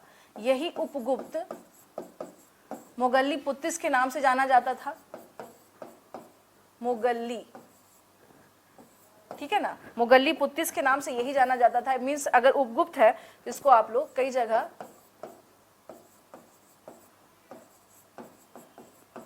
मोगल्लीपुत्तिस के नाम से, इंग्लिश में इसको ऐसे लिख लीजिएगा, मोगल्लीपुत्तिस, ठीक है ना, यही क्या था, मोगल्लीपुत्तिस था। ठीक है, तो इसने अशोक को क्या किया था? बौद्ध धर्म में दीक्षा दिया था। और इसके बाद हम लोग क्या देखते हैं कि अशोक जो है बौद्ध धर्म के जो मुख्य बातें हैं उसका प्रचार प्रसार करने में लग जाता है। ठीक है, इसके बाद हम लोग क्या देखते हैं? इसके बाद अशोक बौद्ध धर्म के प्रचार में लग जाता है। बौद्ध धर्म के प्रचार में लग जाता है, प्रचार में समय बिताता है। ठीक है ना, बौद्ध धर्म के प्रचार का कार्य किया इसने, बौद्ध धर्म के प्रचार का कार्य किया। अब देखिए, यानी उसी से, यानी कि ये जो बौद्ध धर्म है ना, इसी से निकल के आया है धम्मा, या यही कई जगह आपको धम्म के नाम से मिलेगा। यानी बौद्ध धर्म से ही क्या निकला है? धम्मा। ठीक है ना, धम्मा जो है वो बेसिकली निकला कहां से है? ये बौद्ध धर्म से निकल करके आया है। अब अगर इसमें हम लोग बात करें कि इस धम्मा में बात कौन सी रखी गई थी, तो इस धम्मा में बौद्ध धर्म, देखिए बौद्ध धर्म से रिलेटेड जो बातें हैं उसे कही गई थी। यानी जो अच्छी बातें हैं जो लोगों तक, यानी अपनी जनता तक पहुंचाए जाए, यही सोच करके अशोक ने इसका क्या किया? प्रयोग किया। और हाँ, साथ के साथ इस धम्म में अगर बात की जाए, एक वर्ड में अगर बात किया जाए कि अशोक का धम्म क्या था, तो अशोक का धर्म एक समय पे, यानी आपको क्या कहें कि बौद्ध धर्म की जो अच्छी बातें हैं और जो अशोक सोचता था, इन दोनों को मिलाकर के एक तरीके से ये राजकीय आदेश का काम करना शुरू कर देता है। एक अच्छी बातें जो लोगों तक, एक सोशल मैसेज, यानी एक सोशल मैसेज, ठीक है ना, सोशल मैसेज, इसको हम कह सकते हैं एक सामाजिक संदेश देने का कार्य करता है क्या? धम्मा। सामाजिक संदेश देने का कार्य कौन करता है? धम्म जो है वो किस तरीके से रोल प्ले करता है? सामाजिक संदेश, सामाजिक इन द सेंस कि किस तरह से समाज में जो चीजें हैं उसको ठीक से रखा जाए और किस प्रकार से राजा आपका क्या सोचता है, इन सारी बातों को अशोक ने क्या किया था? इसे बताया था। ठीक है, इन सारी बातों को अशोक ने क्या किया था? इसे बताया था। ठीक है, तो इसके बाद हम लोग क्या देखते हैं, यहाँ पर कुछ चीजें और हैं जो इम्पॉर्टेंट है, जो जैसे आपको मैं बता दूं इसमें कि अशोक के रिगार्डिंग अगर हम लोग बात करें तो कुछ बातें और हैं अशोक में। ठीक है ना, अब जैसे बात करें कि अशोक की पत्नी, ये तो धम्मा हो गया, एक जगह अशोक की पत्नी, यानी इसकी पत्नी के नाम को अगर हम लोग बात करेंगे तो आप लोगों ने सिर्फ करुवाकी के बारे में नाम सुना होगा कि अशोक की वाइफ कौन थी। हम लोग बात करें अशोक की पत्नी। ठीक है, अशोक की पत्नी कौन थी, यानी हु वाज अशोक की वाइफ कौन थी? देखिए 2-3 सोर्सेज हैं। ठीक है ना, 2-3 सोर्सेज में हम लोग क्या देखते हैं कि यहाँ पर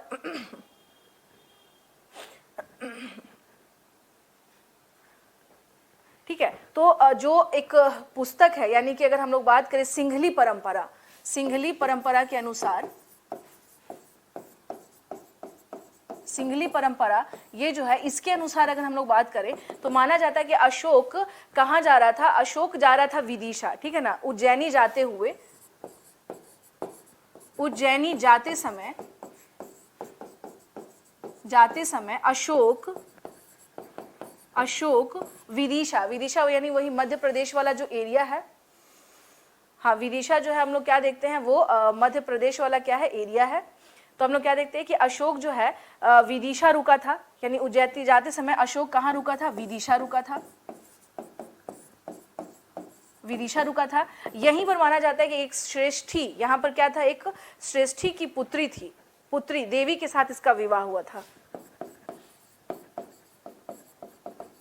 एक श्रेष्ठी की पुत्री देवी के साथ, किसके साथ, देवी के साथ इसका विवाह हुआ था, देवी के साथ इसका विवाह हुआ था। ठीक है, तो ये सिंघली जो ट्रेडिशन है, यानी सिंघली जो सोर्सेज हैं उसमें माना जाता है, ठीक है, और इसका विवाह हुआ था। और महाबोधि वंश में अगर हम लोग बात करें,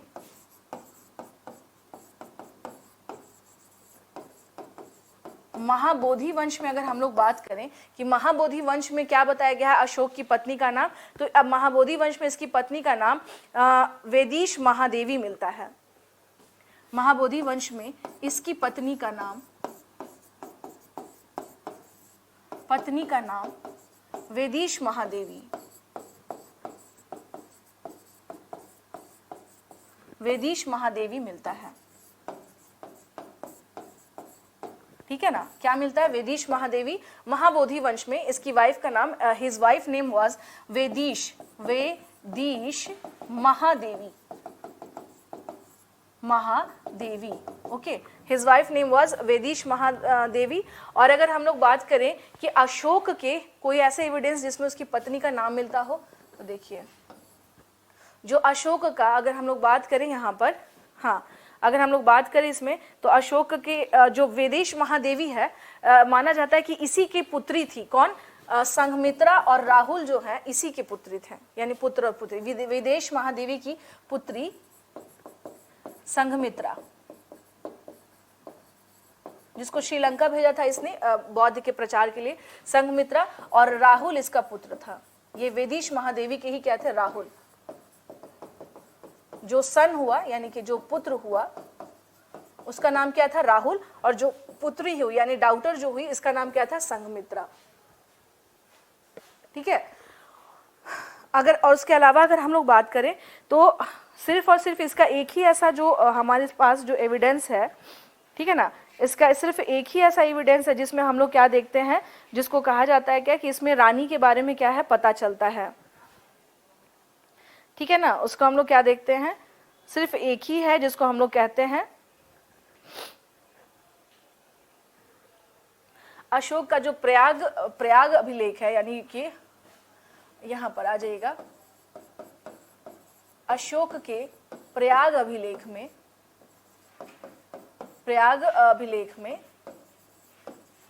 स्तंभ लेख है ये बेसिकली, प्रयाग स्तंभ लेख में, अशोक के प्रयाग स्तंभ लेख में इसकी रानी का नाम कारुवाकी मिलता है, इसकी रानी का नाम कारुवाकी मिलता है, कारुवाकी मिलता है। और माना जाता है इसका पुत्र कौन था, तीवर क्या था, इसी का पुत्र था। तो एक ऐसा एविडेंस अगर बात करें कि अशोक का कोई एक ऐसा एविडेंस जिसमें उसकी रानी के बारे में पता चलता है, जो स्वयं अशोक के थ्रू अगर कहीं पे मिलता है, तो वो रानी कारुवाकी। इसीलिए जो प्रयाग स्तंभ लेख है इसको इसी कारण हम लोग क्या देखते हैं, इस स्तंभ लेख को रानी का अभिलेख भी कहा जाता है। इसी कारण इस स्तंभ लेख को रानी का अभिलेख भी कहा जाता है। क्या कहा जाता है? That's why this pillar edict was also known as Queen Edict. इसको Queen Edict के नाम से भी जाना जाता है। इसे क्वीन एडिक्ट के नाम से भी जाना जाता है। That's why this pillar edict was known as queen edict. इसको रानी का अभिलेख के नाम से भी जाना जाता है, ठीक है ना। इसे किस नाम से जाना जाता है? रानी के अभिलेख से भी जाना जाता है, ठीक है। सुसीम के पुत्र का नाम था निग्रेजा।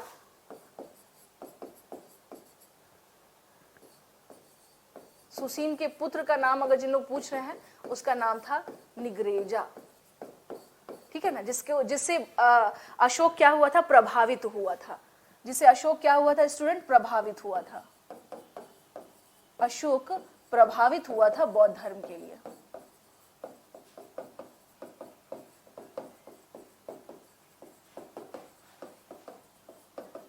ठीक है ना। इससे अशोक क्या हुआ था? बहुत प्रभावित हुआ था बौद्ध धर्म के लिए। चलिए इसमें अब और चीज मैं बता देती हूँ। जैसे अशोक की वाइफ के बारे में बात करें तो सिंघली जो परंपरा है, यानी जो अकॉर्डिंग टू सिंघली टेक्स्ट, अगर हम लोग इसको इंग्लिश में लिखेंगे अकॉर्डिंग टू सिंघली टेक्स्ट, अगर हम लोग बात करें टेक्स्ट, तो हिज वाइफ नेम वाज, यहाँ पर हम लोग देख लेते हैं कि इसकी वाइफ का नाम क्या था?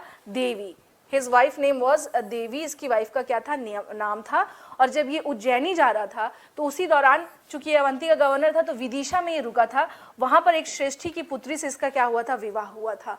इन महाबोधि वंश इसकी पत्नी का नाम क्या देखते हैं? Vedisha Mahadevi. Vedisha Mahadevi was name of his wife and the son whose name was Rahul, वो किससे होता है? वेदिश महादेवी से। और ऐसी मान्यता है कि Sanghamitra was also daughter of Vedisha Mahadevi. Vedisha Mahadevi की क्या है? ये पुत्री थी। नेक्स्ट यहाँ पर आ जाए कि अगर बात की जाए कि अशोक का कोई ऐसा अभिलेख है जिसमें अशोक की वाइफ का नाम मिलता है, तो सिर्फ एकमात्र अशोक का प्रयाग स्तंभ लेख है जिसमें कि उसकी पत्नी कारुवाकी का नाम उसमें ऑलरेडी मेंशन है। और ये कारुवाकी कौन थी? कारुवाकी का बेटा था तीवर, ध्यान रखना है। और इसीलिए इसमें रानी का नाम होने के कारण इसे क्वीन एडिक्ट भी कहा जाता है और इसे रानी का अभिलेख भी कहा जाता है। चलिए इसे लिख लिया होगा आप लोगों ने, आई गेस आप लोगों ने इसे लिख लिया होगा, ठीक है। चलिए अब नेक्स्ट हम लोग इसमें आ जाते हैं कुछ चीजें। अब नेक्स्ट अगर आप लोगों ने इसे लिख लिया है तो अब हम लोग आगे बढ़ते हैं कि अशोक का हम लोग क्या देखते हैं कि देखिए इसके जो है यहाँ पर आ जाएंगे जैसे स्तंभ लेख, स्तंभ लेख। और यहाँ पर अगर हम लोग बात करें इसका कि शिलालेख, शिलालेख इट मीन्स ये हो गया आपको रॉक एडिक्ट। बार बार मैं देखिए इसका नाम बता दे रही हूँ। और ये हो गया आपको पिलर एडिक्ट। अब इनकी संख्या की बात करें तो स्तंभ लेख कितने हैं? इसके 7, यानी इससे भी ज्यादा होंगे, बट जो अभी कंडीशन में है, जो हम लोग के पास पाए गए हैं, तो इनकी संख्या कितनी है? 7 है। इनकी संख्या 7 है। इनकी संख्या कितनी है? 7 है। इनकी संख्या 7 है। अब इसके बारे में बात करें शिलालेख के बारे में, तो इसकी संख्या कितनी है? इसकी संख्या 14 है, 14 है। कितनी है? 14 है। यानी रॉक एडिक्ट कितने पाए गए हैं? 14। ऐसा नहीं बहुत ज्यादा होगा, बट कंडीशन में जो हम लोगों को मिले हैं वो कौन से हैं? वो 14 है और ये 7 है जो हम लोगों को मिले हैं, जो हम लोग पाए हैं, या जो हाँ जो हम लोगों के पास क्या एज ए एविडेंस के तौर पर जो है।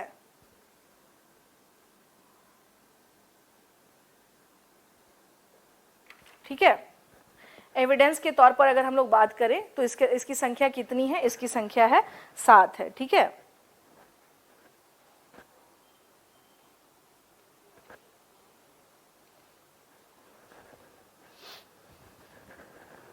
चलिए अब इसमें हम लोग बात करते हैं। यहाँ पर कुछ चीजें आप लोगों को समझा दूं। जैसे अब देखिए, मान लीजिए सपोज दैट ये हुआ पहाड़, ठीक है ना। इस पहाड़ को हमने क्या किया? इसका एक सेक्शन काटा, यहाँ पर हमने एक सेक्शन काटा और उस पर कुछ कुछ लिखवा दिया। ठीक है, तो ये हो गया हमारा क्या? शिलालेख। शिलालेख इन द सेंस कि रॉक एडिक्ट हमारा यही हुआ।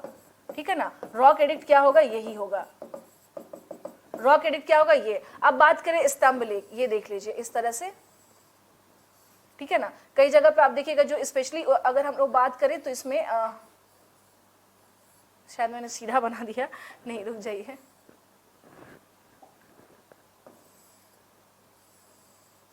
ठीक है, इस पे मान लीजिए ये रहा, तो ये जो है ये क्या हो गया आपका? स्तंभ लेख। यानी इस पे हमने क्या किया? इस पर अपनी बातों को लिखवा दिया, तो ये हो गया हमारा स्तंभ लेख।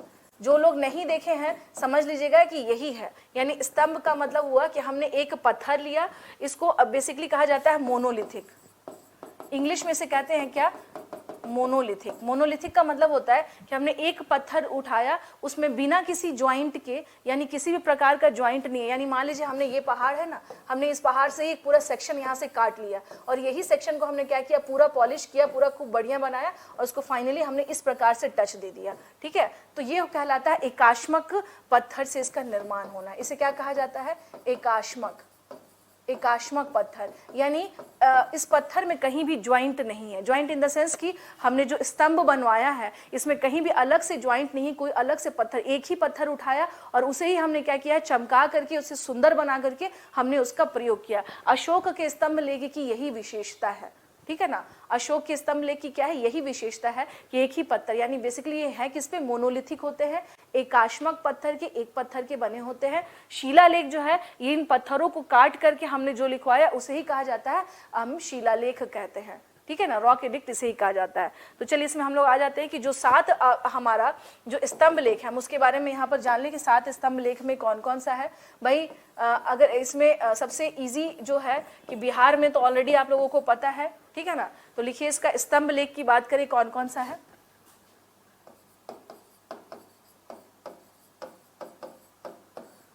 पिलर एडिक्ट के बारे में हम लोग क्या कर रहे हैं, यहाँ पर बात कर रहे हैं। जैसे दिल्ली टोपरा, अभी मैं बता दूंगी ये है क्या,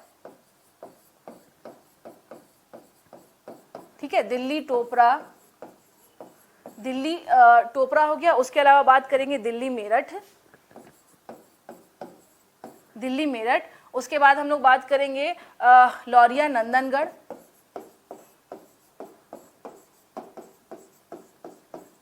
लौरिया नंदनगढ़। उसके बाद हम लोग क्या बात करेंगे यहाँ पर, अरेराज। हाँ जी, चलिए मुझे जरा एक बात बताइए आप सब कि बिहार में जो स्तंभ लेख है अशोक के वो कितने हैं। क्वेश्चन ध्यान से सुनिएगा, बिहार में अशोक के जो स्तंभ लेख हैं उनकी संख्या क्या है। एक तो हो गया लौरिया नंदनगढ़, एक अरेराज हो गया, तीसरा कौन सा है हर्षित, रामपुरवा। यस करेक्ट, बिल्कुल सही, बिल्कुल सही। क्या कुछ कह रहे हैं क्या, अच्छा, दिल्ली टोपरा हो गया, यहाँ पर ध्यान रखिएगा, दिल्ली मेरठ, दिल्ली लौरिया नंदनगढ़, अरेराज, रामपुरवा, ये 3 तो वहीं हो गए, 4 5 वहां पर हो गए। उसके बाद आ जाइए प्रयाग, प्रयाग जिसको मैंने अभी बताया था आपको कि इसको क्या कहा जाता है, इसको रानी का स्तंभ लेख भी कहा जाता है। कौशाम्बी, इलाहाबाद के पास में ही है कौशाम्बी, ठीक है ना, इलाहाबाद के पास में ही क्या है, कौशाम्बी है। वहीं पर हम लोग क्या देखते हैं कि पहले ये क्या था, कौशाम्बी में था, फिर बाद में उसको इलाहाबाद क्या किया गया, शिफ्ट कर दिया गया, इलाहाबाद शिफ्ट कर दिया गया। और लास्ट कौन सा है, चलिए बताइए, 7वां नंबर का जो स्तंभ लेख है कौन सा है, बताइए 7वें नंबर। देखिए जो टोपरा है, बाकी तो मैं अभी बता दे रही हूँ, टोपरा ये कहां पर है, सहारनपुर के निकट है, सहारनपुर के निकट है। बताइए भाई लास्ट कहां पर है, और ये जो है मेरठ, यानी कि ये तो मेरठ में है। तो ये दोनों को किसने, दिल्ली सल्तनत के शासक, इस दोनों को दिल्ली सल्तनत के शासक, दिल्ली सल्तनत का शासक था कौन, फिरोज शाह तुगलक के द्वारा, इसको FST के नाम से भी शॉर्टकट में लोग बोलते हैं, फिरोज शाह तुगलक के द्वारा, तुगलक के द्वारा दिल्ली लाया गया था, दिल्ली लाया गया था। इट मीन्स कि देखिए ध्यान रखना, टोपरा इन द सेंस ये पहले टोपरा में था, बाद में दिल्ली ले आया गया। मेरठ इन द सेंस ये पहले मेरठ में था, बाद में दिल्ली ले आया गया। और ये लाया किसने था, ये सल्तनत कालीन शासक फिरोज शाह तुगलक, सल्तनत कालीन शासक फिरोज शाह तुगलक जो है वो क्या करता है, इसे ले करके आ जाता है, ठीक है ना। सल्तनत कालीन जो शासक है वो क्या करता है, इसे ले आता है कहां पर। आप लोगों के लिए ना मैं एक क्वेश्चन छोड़ रही हूं आज, ताकि कल के लेक्चर में आप लोग क्या करिए मुझे बताइए।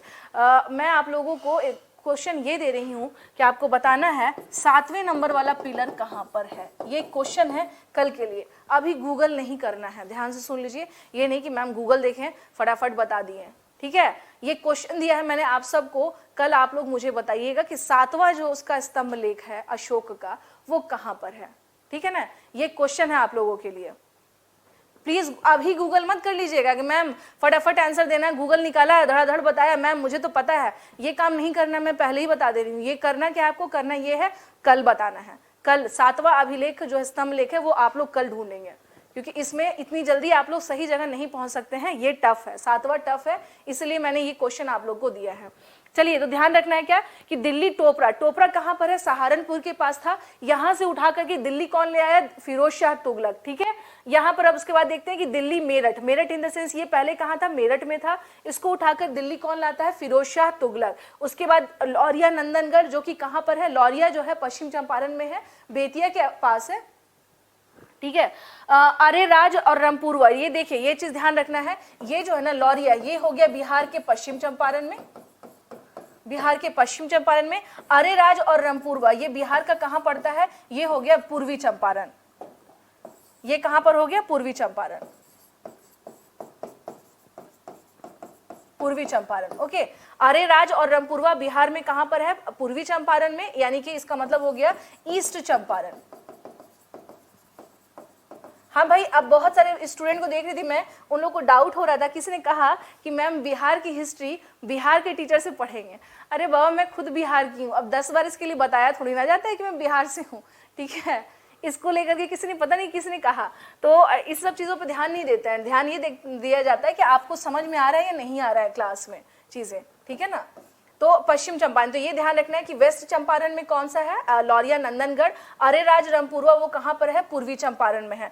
प्रयाग अगर बात कर रहे हैं तो ये कहाँ पर है, इलाहाबाद के, सॉरी अब तो इसका नाम प्रयागराज ही हो गया, अब तो इलाहाबाद भी नहीं लिख सकते, प्रयागराज इसका नाम है, यानी कि इलाहाबाद के पास में। अगर नहीं समझ में आए तो इलाहाबाद लिख लीजिएगा, और क्या, इलाहाबाद के पास में। कौशाम्बी उसी के नियर अबाउट है। तो ये हम लोग क्या देख रहे हैं कि ये अशोक का क्या है, बेसिकली स्तंभ लेख है। और इसकी जो विशेषता है, अगर इसकी स्पेशलिटी की बात करें तो इस पे इसके जो चमकदार जो इसके पॉलिश हैं वो आज भी नहीं खत्म हुए हैं। और इस पे जो लिखी गई जो भाषा, यानी कि यहाँ पर ये भी बता देती हूँ आपको कि इसकी भाषा जो है वो कौन सा इस्तेमाल किया गया। ये आप लोगों ने लिख ही लिया होगा कि फिरोज शाह तुगलक उसे क्या करता है, यहाँ से उठा करके ले जाता है। अब बात करते हैं, देखिए यहाँ पर ना इस तरीके से समझेंगे तो चीजें समझ में आ जाएंगी क्लियर आप लोगों को। जैसे मान लीजिए ये पूरा हो गया आपका भारत उस टाइम का ऐसा, ठीक है। अब या इसको इस तरीके से करिए, पूरा पश्चिम उत्तर दक्षिण, ये हो गया मौर्यन साम्राज्य। अब बात करेंगे कि जो अशोक के अभिलेख हमें जो मिले हैं वो किस किस भाषा में मिले हैं, ठीक है। तो यहाँ पर आपको ध्यान रखना होगा कि अशोक के अभिलेख जो है वो देख लीजिए, अरामाइक, अभी मैं क्षेत्र भी बता दूंगी, अरामाइक में मिले हैं, ठीक है। खरोष्टी भाषा में मिले हैं, खरोष्टी भाषा में मिले हैं। और हम लोग क्या देखते हैं, ब्राह्मी लिपि में मिले हैं। अरामाइक हो गया, खरोष्ठी हो गया, और हम क्या देखते हैं, कौन सी भाषा में मिला है हम लोगों को, अरामाइक, खरोष्टी, और हम क्या देखते हैं, ब्राह्मी लिपि में अशोक के हमें क्या मिले हैं, जो भी एविडेंसेस मिले हैं वो हमें इस भाषा में मिले हैं, ठीक है ना। ये हम लोग क्या देखते हैं, ये इस भाषा में हमें मिले हैं।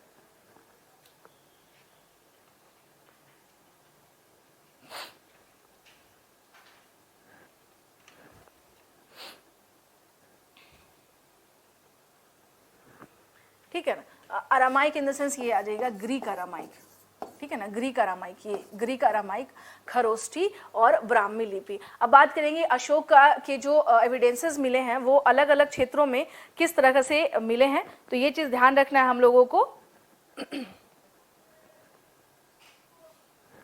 यहाँ आ जाइए, ये जो है अफगानिस्तान, देखिए ये हो गया अफगानिस्तान का क्षेत्र। यहाँ पर हम लोग क्या देख रहे हैं, यहाँ पर ग्रीक अरामाइक भाषा में मिला है, ठीक है ना, ग्रीक अरामाइक भाषा में मिला है, इन द सेंस ग्रीक अरामाइक, ठीक है ना, ग्रीक अरामाइक भाषा में मिला है। अब बात करें कि जो पाकिस्तान वाला जो क्षेत्र है, ये जो पाकिस्तान वाला एरिया है वहां पर किस भाषा, यानी जो पंजाब वाला, पाकिस्तान और पंजाब ये जो एरिया है, यहाँ पर अगर हम लोग बात करें जो स्पेशली कौन सा है, पाकिस्तान के आसपास का क्षेत्र, पाकिस्तान के आसपास का क्षेत्र, के आसपास का क्षेत्र। तो यहां हमें किस भाषा में मिला है? यहां मिला है हमें खरोष्ठी भाषा में, खरोष्ठी भाषा में, यानी इसकी लिपि क्या है? खरोष्ठी। और जो रेस्ट बच गया, जो अब आपको दिख रहा है, यहां पर किस भाषा में मिला है? ब्राह्मी। ये एरिया डिवीजन है, ब्राह्मी, ठीक है ना। तो इसका मतलब है, अगर उसको ध्यान से देखें जो मैंने आपको बताया, तो उस हिसाब से अशोक के अभिलेख किस भाषा में ज्यादा है, कि कौन सी लिपि में ज्यादा दिख रहे हैं आपको? बताइए। अशोक के जो अभिलेख आपको दिखाई दे रहे हैं, अगर इस हिसाब से देखा जाए तो कौन सी लिपि में ज्यादा दिखाई दे रहे हैं हम लोगों को?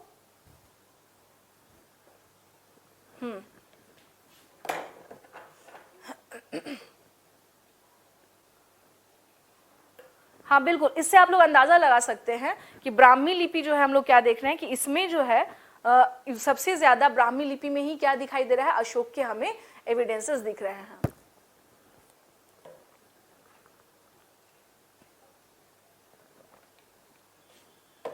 ठीक है, तो ये चीज समझना है हम लोगों को। तो ये हो गया। अगर आपका मान लीजिए कभी क्वेश्चन आ जाए कि ग्रीक आरामाइक का इस्तेमाल कहाँ किया गया था, तो अफगानिस्तान वाले क्षेत्र में। इसका कौन सा है जो अफगानिस्तान वाला क्षेत्र है? अफगानिस्तान के क्षेत्र में ग्रीको आरामाइक जो लिपि है उसका इस्तेमाल किया गया था। और अगर बात करें पाकिस्तान के आसपास के क्षेत्र में, दैट वाज खरोष्ठी लिपि। एंड रेस्ट ऑफ इंडिया, यानी कि जो रेस्ट ऑफ जो एरिया है, दैट वाज इन ब्राह्मी लिपि। उसको किस भाषा में लिखा गया है? ब्राह्मी लिपि में। तो ये थे अशोक के, देखिए 7 जो है अलग अलग जो इसके जो स्तंभ लेख हैं, इसके बारे में बताया मैंने। लिपि बता दी है आप लोगों को कि कौन से लिपि में लिखा गया है। नेक्स्ट हम लोग इसमें अब आ जाते हैं, ये हो गया। इसके बाद अगर हम लोग बात करें कि जो सबसे पहले किसने पढ़ा था अशोक के अभिलेख को, यहां पर ये भी लिख ही लीजिएगा। अशोक के अभिलेख को पढ़ने में सफलता किसे मिली थी? जेम्स प्रिंसेप को मिली थी। जेम्स प्रिंसेप को मिली थी। किसे मिली थी? जेम्स प्रिंसेप को मिली थी सफलता। ठीक है ना, जेम्स प्रिंसेप, इसको इस तरह से लिख लीजिएगा इंग्लिश वाले, जेम्स प्रिंसेप। ठीक है ना, जेम्स प्रिंसेप ने क्या किया था? अशोक के जो अभिलेख है उसको सबसे पहली बार किसने पढ़ा था? उसको सबसे पहली बार जेम्स प्रिंसेप ने पढ़ा था। हाँ जी, मुझे बताइएगा, चलिए मुझे एक बात बताइए, जेम्स प्रिंसेप ने कब पढ़ा था इसे? 1837 में, 38 में, 39 में और 40 में? हाँ जी, जेम्स प्रिंसेप ने इस लिपि को कब पढ़ा था? 1837 में, 38 में, 39 में या 40 में? हाँ, 1837 में। यस, याद रखना है इसको बिल्कुल कि इसे सफलता कब मिली थी? 1837 में। कब मिली थी? 1837 में मिली थी सफलता पढ़ने में, यानी कि अशोक के जो अभिलेख हैं उसको पढ़ने में सफलता किसे मिली थी? जेम्स प्रिंसेप को। यानी जेम्स प्रिंसेप ही वो थे जो इसके जो अभिलेख है उसे पढ़ पाए थे, अदरवाइज कोई भी इसे पढ़ नहीं पाया था। ये ध्यान रखना होगा कि इसके अतिरिक्त अगर हम लोग बात करें तो कोई भी इनके अभिलेखों को नहीं पढ़ पाया था, यानी अशोक के अभिलेख को नहीं पढ़ पाया था। यस, जिन लोगों ने भी 1837 बताया है बिल्कुल सही बताया है। 1837 में ही हम लोग क्या देखते हैं कि अशोक जो है वो क्या करता है, उसके अभिलेख को पढ़ने में सफलता मिली और तभी पता चल पाया कि एक बहुत बड़ा क्या था, शासक था, जिसके टाइम पीरियड पे हम लोग क्या देख रहे हैं कि इस तरह की चीजें हमें दिखाई दे रही हैं। ठीक है, अब हम लोग नेक्स्ट इसमें बात करते हैं। देखिए ये तो 7 अभिलेख तो हम लोगों ने पढ़ लिया, 14 एडिक्ट हमें पढ़ना नहीं है, ध्यान देना है। जो अशोक के, अब यहां पर आ जाए, अशोक के 14 शिलालेख के 14 शिलालेख। अब आप कहेंगे कि मैम इसकी जरूरत क्या थी, इसका नीड क्या था? तो मान लीजिए, जैसे आप समझिए इसको, इस तरह से समझिए, जैसे मान लीजिए कि कोई व्यक्ति है, ठीक है ना, ये अशोक का पूरा साम्राज्य है, ये तो कुछ इधर ही चला गया, यहाँ आ जाइए, ये हम लोग देखें अगर कि अशोक का क्या है, साम्राज्य है, ठीक है ना। तो कोई व्यक्ति मान लीजिए कि यहाँ से जर्नी कर रहा है, मान लीजिए सपोज दैट ये यहाँ से चला और ये पूरा अशोक का साम्राज्य है। बीच बीच में अशोक के अभिलेख जो है, शिलालेख उसे मिलते जा रहे हैं, यहाँ पर यहाँ पर यहाँ पर यहाँ पर। वो इस तरह से अगर वो जहां जहां यात्राएं करेगा तो उसे दिखाई देगा अशोक का मैसेज। हाँ जी, अशोक का मैसेज देख पाएगा या नहीं देख पाएगा। मान लीजिए ये व्यक्ति यहाँ से चला, ठीक है ना, जब ये चलना शुरू करता है या फिर ये यहाँ से चल रहा है और अशोक के अभिलेख उसके रास्ते में उसे दिखते जा रहे हैं, तो अशोक का जो मैटर है वो समझ पाएगा ना कि हमारा राजा क्या कहना चाह रहा है। समझ में आई बात कि इसको लगाने का पर्पस क्या था, समझ गए आप लोग। यानी आप जहां जहां से गुजरेंगे आपको दिखाई दे रहा है कि भाई राजा हमारा ये कह रहा है, यहाँ पर ये शिलालेख लगा हुआ है, राजा ये कह रहा है कि भाई आप जो है अहिंसा हिंसा मत करो, आप चोरी मत करो, आप पशु बलि मत करो। ये सारी बातें अगर उसमें कही जा रही हैं तो इट मीन्स कि क्या है कि जो भी व्यक्ति जहां भी, इसको बनवाने का एक बहुत बड़ा रीजन ये था कि अशोक यही चाहता था कि कोई भी व्यक्ति कहीं भी मेरे साम्राज्य से गुजरे वो मेरी बातें जो हैं, यानी शासक की जो बातें हैं वो उस व्यक्ति तक पहुंचे, ठीक है ना, वो उस व्यक्ति तक पहुंचे। तो 14 शिलालेख है। तो देखिए 14 शिलालेख में मैं आपको बता दूं सब इंपॉर्टेंट नहीं है, सब इंपॉर्टेंट नहीं इन द सेंस कि सारे के सारे इंपॉर्टेंट नहीं है। इंपॉर्टेंट कौन से हैं वो मैं बता देती हूँ आपको। जैसे अगर हम लोग बात करें, आपका एक क्वेश्चन आता है कि अशोक ने अपने कौन से शिलालेख में कहा है कि पशु बलि जो है उस पर निषेध होगा या पशु बलि करना, उसका वध करना प्रोहिबिटेड है। अगर ये क्वेश्चन आता है तो अशोक अपने पहले शिलालेख में ये बात कहता है, ठीक है। अशोक, इसको ना इस तरह से कर देते हैं, एक मिनट रुक जाइए। अगर हम लोग बात करें इस तरह से, देखिए जैसे फर्स्ट हो गया, यानी इसका जो पहला शिलालेख है, इसका जो पहला शिलालेख है यानी फर्स्ट जो इसका रॉक एडिक्ट अगर हम लोग बात करें तो इसमें अशोक क्या इंस्ट्रक्शन देता है, ये हो गया बेसिकली इंस्ट्रक्शन। इंस्ट्रक्शन यानी कौन सा दिशा निर्देश वो दे रहा है अशोक। तो यहां पर ये कह रहा है कि पशु बलि की हत्या, पशु बलि की हत्या का पर निषेध, निषेध, ठीक है। निषेध इन द सेंस कि animal killing was prohibited, animal killing was prohibited. आप इसको मार नहीं सकते हैं। तो ये क्वेश्चन आया हुआ है कई जगह पे कि अशोक जो है किसमें कहता है कि भाई आपको पशुओं को नहीं मारना है, चूंकि वो बौद्ध धर्म में जा चुका था, दीक्षित हो चुका था, तो उसका ये कहना था कि हम अब किसी भी प्रकार का जो हिंसा इन द सेंस कि अगर आप पशुओं को भी मारते हैं तो वो भी क्या है, एक तरह से हिंसा है। तो इसमें ये क्या कहता है कि पूरी तरह से जो एनिमल सैक्रिफाइसेस है, animal sacrifices in the sense कि हम जो पशुओं की बलि देते हैं, इसको देखिएगा जैसे पशु बलि, पशु बलि को अगर इंग्लिश में अगर हम लोग बात करें तो इसको क्या कहा जाता है, एनिमल सैक्रिफाइसेस, एनिमल सैक्रिफाइसेस, ठीक है ना। एनिमल सैक्रिफाइसेस नहीं देना है, पशु बलि नहीं करना है, ये पहले अपने शिलालेख में अशोक हमें कहता है। एक क्वेश्चन आपका और आया हुआ है, वो ये है कि अशोक अपने कौन से शिलालेख में दक्षिण भारत के राज्यों के बारे में चर्चा करता है। ये क्वेश्चन आ चुका है आप लोगों का विभिन्न एग्जाम में भी, इनफैक्ट बिहार के। तो अशोक का जो दूसरा शिलालेख है, यानी जो सेकंड इसका जो रॉक एडिक्ट है, इसमें अशोक क्या कहता है, इसमें अशोक ध्यान रखिएगा कौन कौन सा। अब जैसे देख लीजिए केरल पुत्र, ठीक है ना, केरल पुत्र हो गया, चोल हो गया, चेर हो गया, मैं बता दे रही हूँ किसमें। अब यहीं से आएगा क्या आपका ऑप्शन, केरल पुत्र हो गया आपको, चोल हो गया, उसके बाद से हम क्या देखते हैं, पांड्य हो गया,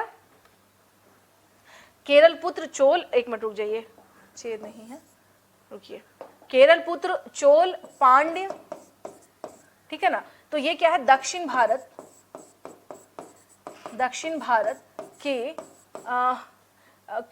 भारत के ये राजतंत्र हैं, दक्षिण भारत के राजतंत्र के बारे में बताता है। अब आप सुन लीजिए, अब आपका यहाँ पे अगर पूछा जाए कि इसमें क्वेश्चन किस तरीके से बात, पांड्य, ये पांड्य है, अगर पूछा जाए कि अशोक जो है, एक क्वेश्चन आप लोगों का आ चुका है, क्वेश्चन ये आया है, यहाँ पर देख लीजिएगा, क्वेश्चन इसके रिगार्डिंग आ चुका है कि अशोक ने निम्नलिखित में से कौन से दक्षिण भारतीय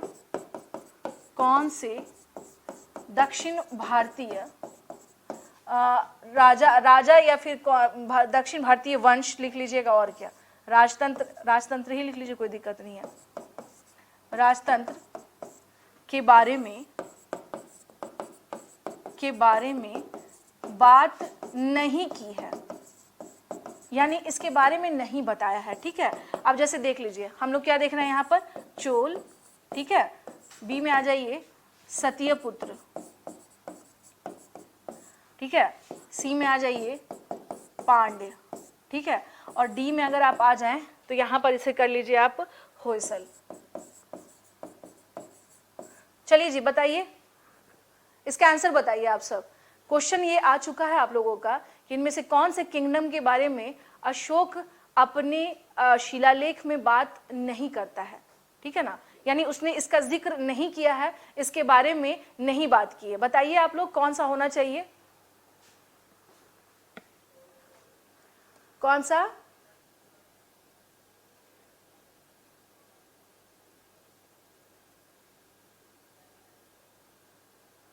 किसी ने लिखा है बी और डी। देखिए मैंने आपसे अब क्या कहा कि यहाँ पर ना कंफ्यूजन क्रिएट हो गया, जिन लोगों ने भी बी बताया है, जैसे विनीता आपने बी बताया, कंफ्यूजन क्यों क्रिएट हो गया मैं अभी बता देती हूँ। केरल पुत्र को ही अशोक ने सतीय पुत्र भी बोला है, ठीक है, केरल पुत्र को अशोक ने सतीय पुत्र भी बोला है। जब चेक किया गया तो पता चला कि केरल पुत्र को ही बोला जा रहा है सतीय पुत्र, ठीक है, तो ये सेम ही हो गए। अब बताइए अरमान, अब क्या होगा? अब विनीता, अब क्या होना चाहिए?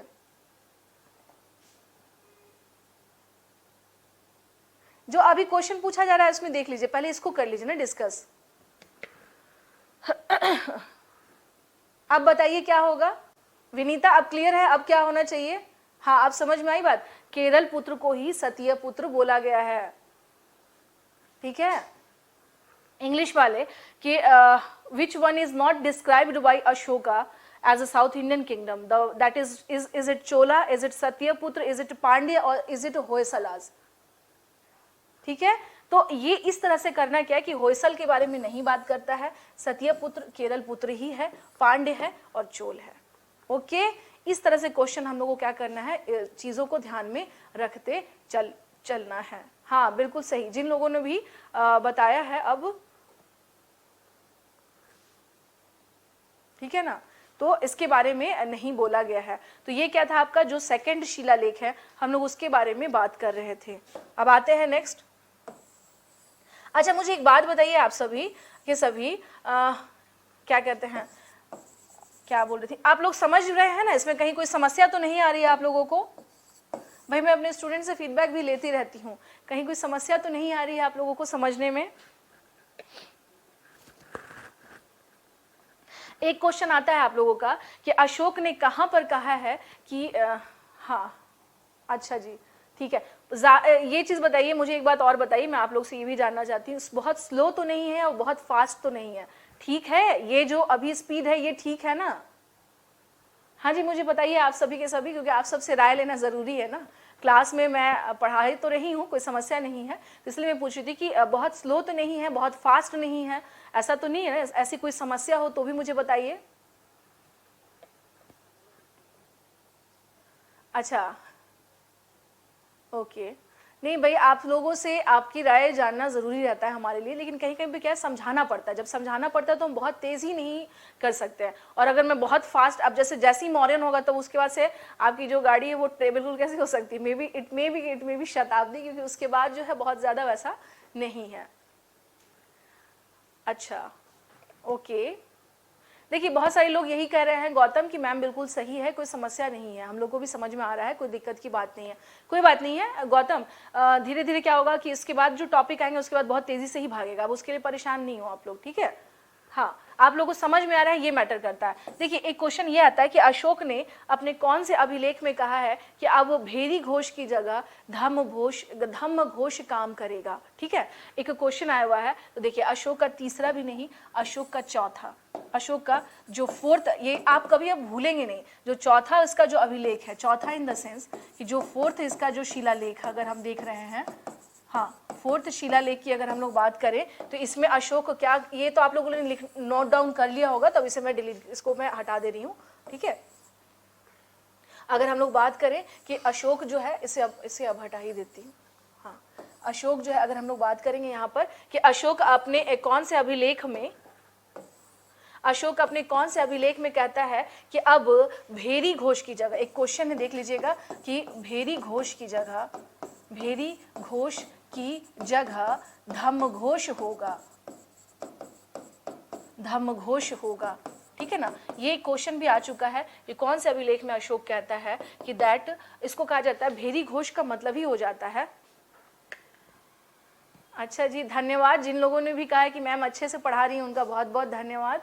बिल्कुल, टीचर भी इससे क्या होते हैं, मोटिवेट होते हैं। अगर आप भी कुछ अच्छा बोलते हैं तो टीचर को भी लगता है कि नहीं, हमें क्या करना होगा और बेहतर करके देना होगा, है ना।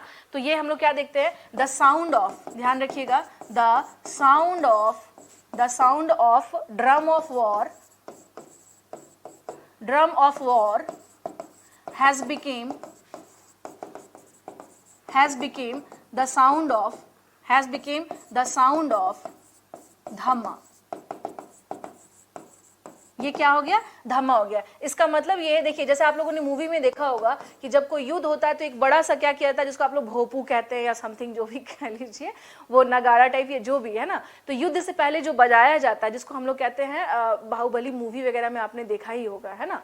तो उसमें आप देखिएगा कि वो जो बिगुल बजाते हैं युद्ध का, तो उस युद्ध के बिगुल की जगह, इसका मतलब ये है, भेरी घोष का मतलब ही हो गया कि मैं, हो सकता है मैं बना ना पाऊं, बस समझ जाइएगा इस टाइप से, ठीक है ना, काइंड ऑफ दिस, इस तरह से, है ना, कि इसको जो बजाते हैं कि भाई अब युद्ध होगा, तो ये जो है अब ये नहीं बजेगा, इसकी जगह पर ये रिप्लेस होगा, और इसके जगह पे क्या चलेगा, अब चलेगा धम्मा, यानी गौतम बुद्ध की कही हुई अच्छी बातें हमारे अब पूरे के पूरे जो भी लोग हैं, जनता जो हमारी प्रजा है, अब उसे फॉलो करेगी। तो इट मीन्स कि भेरी घोष की जगह धम्म घोष। ये क्वेश्चन आ चुका है, अशोक अपने कौन से शिलालेख में कहता है कि अब वॉर की जगह जो है अब यहाँ पर धम्म घोष चलेगा, ठीक है। तो ये ध्यान रख लीजिएगा, चौथा शिलालेख है, भूलना नहीं है। बीच बीच में मैं आप लोगों से पूछते चलूंगी, इससे पता चलेगा कि आपकी तैयारी कितनी चल रही है। चौथे शिलालेख में अशोक इस बात को कहता है, फोर्थ, यानी कि अपने फोर्थ रॉक एडिक्ट में अशोक इस बात को कहता है। अब आते हैं हम लोग, नेक्स्ट आते हैं कि इसके अलावा अब कौन सा इंपॉर्टेंट है, अगर बात किया जाए कि धम्म महामात्र, यहाँ पर ये भी बहुत इंपॉर्टेंट है, पांचवे में, कि धम्म महामात्र की नियुक्ति के बारे में अशोक बताता है। धम्म महामात्र, ये हो गया पांचवा, ये हो गया पांचवा, ठीक है ना। पांचवा का अगर हम लोग बात करें, पांचवा शिलालेख, पांचवा शिलालेख के बारे में अगर हम लोग बात करें तो इसमें अशोक क्या उल्लेख करता है कि अब हम धम्म महामात्रों की नियुक्ति करेंगे। यहां पर देख लीजिएगा, क्या करेंगे, धम्म महामात्रों की नियुक्ति करेंगे, धम्म महामात्रों की नियुक्ति करेंगे, नियुक्ति करेंगे, यानी किया जाएगा इनकी नियुक्ति, इनको डिप्यूट किया जाएगा। It means Dhamma Mahamatra was deputed according to Ashoka, यानी कि धम्म महामात्र को हम क्या करेंगे, अब डिप्यूट करेंगे, उनको रखा जाएगा। और यहाँ पर ये भी ध्यान रख लीजिएगा कि धम्म महामात्र, चलिए आ जाते हैं इस पे, कोई बात नहीं, यहाँ पर आ जाते हैं, यानी पांचवे वाले में क्या है, धम्म महामात्र के बारे में है। धम्म महामात्र किसके बारे में है, अशोक पांचवें शिलालेख में अपने कहता है कि अब हम धम्म महामात्र के बारे में। और धम्म महामात्र का अगर हम लोग बात करें कि इनका कार्य क्या था, अगर ये देख लिया जाए तो इनका कार्य था धम्म का प्रचार करना, धम्म का प्रचार करना, ठीक है ना। और कहाँ, एक जगह से दूसरे जगह जाकर, एक जगह से दूसरे जगह जाकर कार्य करना, यानी एक जगह से दूसरी जगह, एक जगह से दूसरे जगह, दूसरे जगह जाकर प्रोमोशन करना।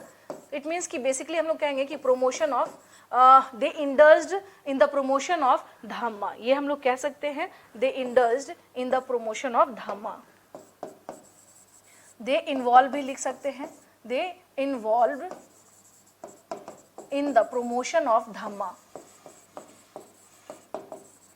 इन द प्रमोशन ऑफ धम्मा, यहाँ पर ये हो गया। अब नेक्स्ट इसमें हम लोग आ जाते हैं कि अब इसके अलावा अगर बात करें कि अशोक का जो सबसे बड़ा अभिलेख है वो कौन सा है, यानी कौन सा शिलालेख सबसे बड़ा है, तो वो है 7वें नंबर का, यानी सातवां शिलालेख। एक है ना आप लोग ही एक क्वेश्चन इसमें भी ध्यान रखना कि 7वां शिलालेख में क्या लिखा गया है, थोड़ा सा मुझे कल बताइएगा आप सब। एक दो क्वेश्चन मैंने आप लोगों को दिया है आज। 7वां शिलालेख इन द सेंस 7th जो रॉक एडिक्ट है, यह अशोक का सबसे बड़ा शिलालेख है।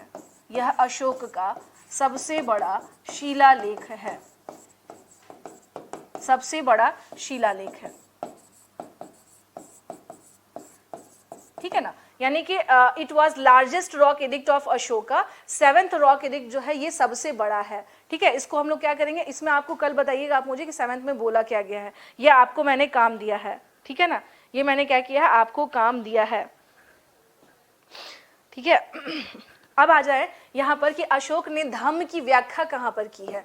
मैंने बार बार कह रही हूँ सब नहीं पढ़ना है, धम्म की व्याख्या, धम्म की व्याख्या 11वें यानी कि कौन से शिलालेख में हम देख रहे हैं, 11वां जो शिलालेख है उसमें अशोक ने क्या किया है, he described that what is Dhamma. उसने क्या किया है, he described that what is Dhamma, उसने बताया है कि धम्म है क्या। इसमें ही डिस्क्राइब्ड यानी Ashoka he described that what is Dhamma, what is Dhamma. जो मैंने आपको अभी बताया ना धम्मा के रिगार्डिंग, तो उसी के बारे में अशोक बताता है कि आखिर धम्म है क्या। इन सब को यानी इसको एक बात में अगर करें, अगर आपका क्वेश्चन यह आता है कि अशोक ने धम्म को कहाँ परिभाषित किया है, तो यहाँ पर देख लीजिएगा अशोक ने धम्म को किसमें में 11वें शिलालेख में धम्म को परिभाषित किया है। यानी इसको इस तरह से क्या किया, व्याख्या किया है, इसके बारे में परिभाषित किया है। क्या किया है, परिभाषित किया है। नेक्स्ट इसमें अगर हम लोग आ जाते हैं कि स्त्री महामात्रों के बारे में, ठीक है ना, स्त्री महामात्रों के बारे में किसमें अशोक ने, में भी देखिए फीमेल्स के रिगार्डिंग क्या है, हमेशा ये रहता है कि देखा जाता है कि क्या उस दौर में भी कोई ऐसा शासक था जो महिलाओं के उत्थान के लिए कुछ काम कर रहा था, तो इसने स्त्री महामात्रों के बारे में बात की है। तो वुमेन के रिगार्डिंग कुछ अगर यूनिक, चूंकि पहले वैसे भी महिलाओं से संबंधित कुछ ऐसे कार्य नहीं दिखते हैं, अगर अशोक किसी में कह रहा है तो वो इंपॉर्टेंट है, ठीक है ना, वो क्या है, इंपॉर्टेंट। और वो किसमें है, वो हम देखते हैं 12वां शिलालेख। वो कौन सा है, 12वां शिलालेख। हम लोग क्या देखते हैं इसमें, स्त्री महामात्रों की, 12वां शिलालेख में हम क्या देख रहे हैं, इसमें स्त्री महामात्रों की नियुक्ति की बात की गई है। इसमें क्या की गई है, स्त्री महामात्रों की नियुक्ति की बात की गई है, की नियुक्ति की बात की गई है। इट मीन्स कि इसने क्या किया है, बात की है कि जो भी स्त्री महामात्र हैं उन्हें हम लोग क्या करेंगे, डिप्यूट करेंगे। ये सब डिस्कस करता है कौन, अशोक, अपने किसमें, 12वें नंबर में। तो इट मीन्स कि हम देखते हैं कि फीमेल्स भी थी जो प्रमोशन में क्या है, काम कर रही हैं। फीमेल्स भी थी जो क्या करती हैं, जो इसके प्रमोशन में काम कर रही हैं। अब आते हैं इंपॉर्टेंट जो है, जो कई बार एग्जाम में आता है, तो 13वां शिलालेख की अगर हम लोग बात करें तो 13वां शिलालेख में हम लोग क्या देखते हैं, इस शिलालेख में कलिंग युद्ध के बारे में बताया गया है। इस शिलालेख में कलिंग युद्ध के बारे में बताया गया है, युद्ध के बारे में बताया गया है।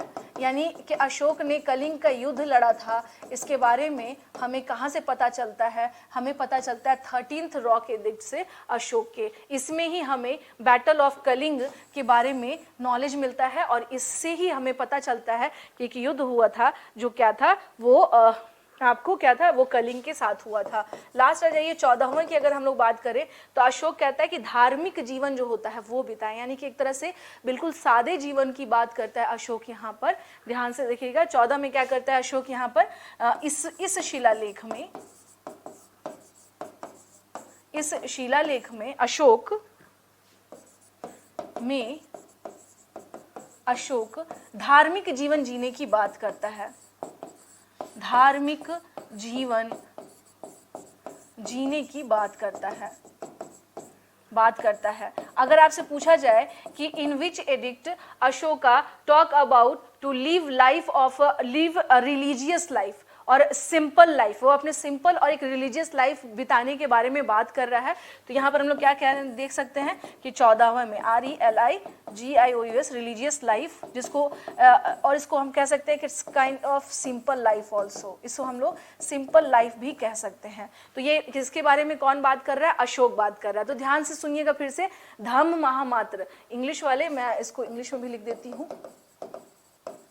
धम्म महामात्र, ठीक है ना। धम्म महामात्र के बारे में बात करें तो वो हम लोग क्या देख रहे हैं कि 5वां जो शिलालेख है उसमें धम्म महामात्रों के बारे में बात कर रहे हैं। अब यहाँ पर आ जाइए कि 5 से देखिए, इससे ही कनेक्ट कीजिए 12 को, ठीक है ना। 12 को क्या कीजिए, इससे कनेक्ट कीजिए। तो यहाँ पर यानी कि इसका मतलब है कि ये जो धम्म महामात्र है ये मेल्स है, मेल्स है, इसका मतलब ये पुरुष है, इसका मतलब ही ये हुआ, ठीक है ना। ये कौन है? ये सभी के सभी पुरुष हुए, उनके बारे में बात कर रहा है अशोक।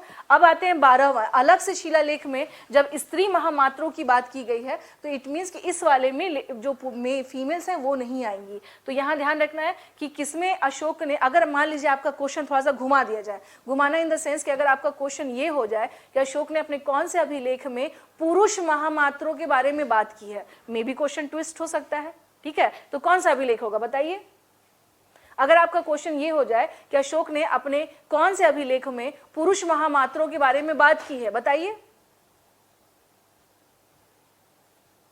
जो मैंने पूछा वो बताइए, सब जो मैंने क्वेश्चन पूछा है पहले वो बताइए कि अशोक अपने कौन से अभिलेख में पुरुष महामात्रों के बारे में बात करता है, ठीक है। तो इसको ना इस तरीके से समझना है, यही मैं आपको बता रही हूँ कि अगर क्वेश्चन ट्विस्ट हुआ, अगर घुमा दिया गया क्वेश्चन थोड़ा सा, जो क्या होता है ना कि हर बात में कुछ बात छुपी होती है।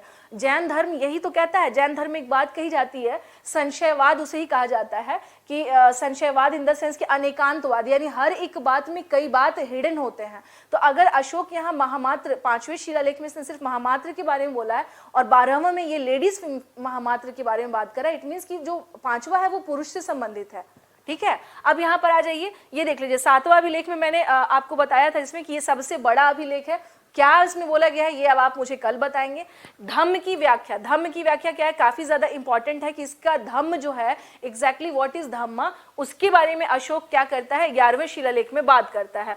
12वें में मैंने आपको डिस्कस कर ही दिया। यहाँ पर कलिंग बैटल जो है वो क्या है, काफी ज्यादा इंपॉर्टेंट है। कलिंग युद्ध के बारे में जानकारी हमें कहाँ से मिलती है? 13वें शिलालेख से, यानी अशोक का 13वां शिलालेख क्या बता रहा है हमें कि कलिंग का वॉर हुआ था। तो इसका मतलब ये है कि यहाँ पर अब सुनिए, एक क्वेश्चन ये रहेगा, अशोक के कलिंग युद्ध की प्रामाणिकता उसके कौन से अभिलेख से या उसके कौन से शिलालेख से इसकी पुष्टि हो जाती है? क्वेश्चन सुनिएगा, Ashok the authenticity of the Kalinga war, उस पूछा जा रहा क्वेश्चन ये है कि अशोक के कलिंग युद्ध की प्रामाणिकता उसके कौन से शिलालेख से प्रमाणित होती है? Authenticity of Kalinga war was, हम कह सकते हैं कि डिफाइंड किस में होती है, मतलब हम लोग किस में, वो किस में डिपिक्टेड होता है, किस में हमें दिखाई देता है? 7वां कहाँ से आ गया विनीता? 7वां की तो बात ही नहीं कर रहे हैं हम लोग। क्वेश्चन मैंने ट्विस्ट कर दिया ना, मैंने घुमा दिया क्वेश्चन कि अशोक की कलिंग युद्ध की प्रामाणिकता कहाँ से सिद्ध हो रही है? तो 13वें से हो रही है। इसमें करना क्या, यही तो कह रहे, क्वेश्चन को थोड़ा सा हूबहू चीजें नहीं आती हैं, चीजें थोड़ी सी घूम जाती हैं। घूमने में क्या करना है, तुरंत आप मत घूम जाइए, ठीक है ना। घूमने में आपको नहीं घूमना है, आपको दिमाग लगाना है तुरंत कि अच्छा इसमें ये बोला जा रहा है, ठीक है, हाँ इसमें ये बोला जा रहा है। अब मान लीजिए जैसे यहाँ पर मैंने बोला धार्मिक जीवन, हो सकता है कि आपका क्वेश्चन ये आ जाए कि अशोक ने अपने कौन से शिलालेख में कहा है कि साधु का जीवन जी लीजिए आप। हो सकता है, मे बी पॉसिबल, ये क्वेश्चन हो सकता है ना, कि साधु जीवन जीने के बारे में या सात्विक जीवन जीने के बारे में अशोक किस में बात कर रहा है, ठीक है। तो आयोग का देखिए मे बी ये इस तरह के क्वेश्चंस आ सकते हैं। तो अगर बात की जाए तो अपने सात्विक जीवन या साधु जीवन के बारे में अगर मान लीजिए क्वेश्चन ट्विस्ट हुआ तो आप उसको कर सकते हैं कि भाई मैम बता रही थी कि सादा जीवन और धार्मिक जीवन, सिंपल लाइफ वही हुआ जिसके बारे में अशोक बात कर रहा है, वही 14वां शिलालेख है। क्लियर है ये आप लोगों को?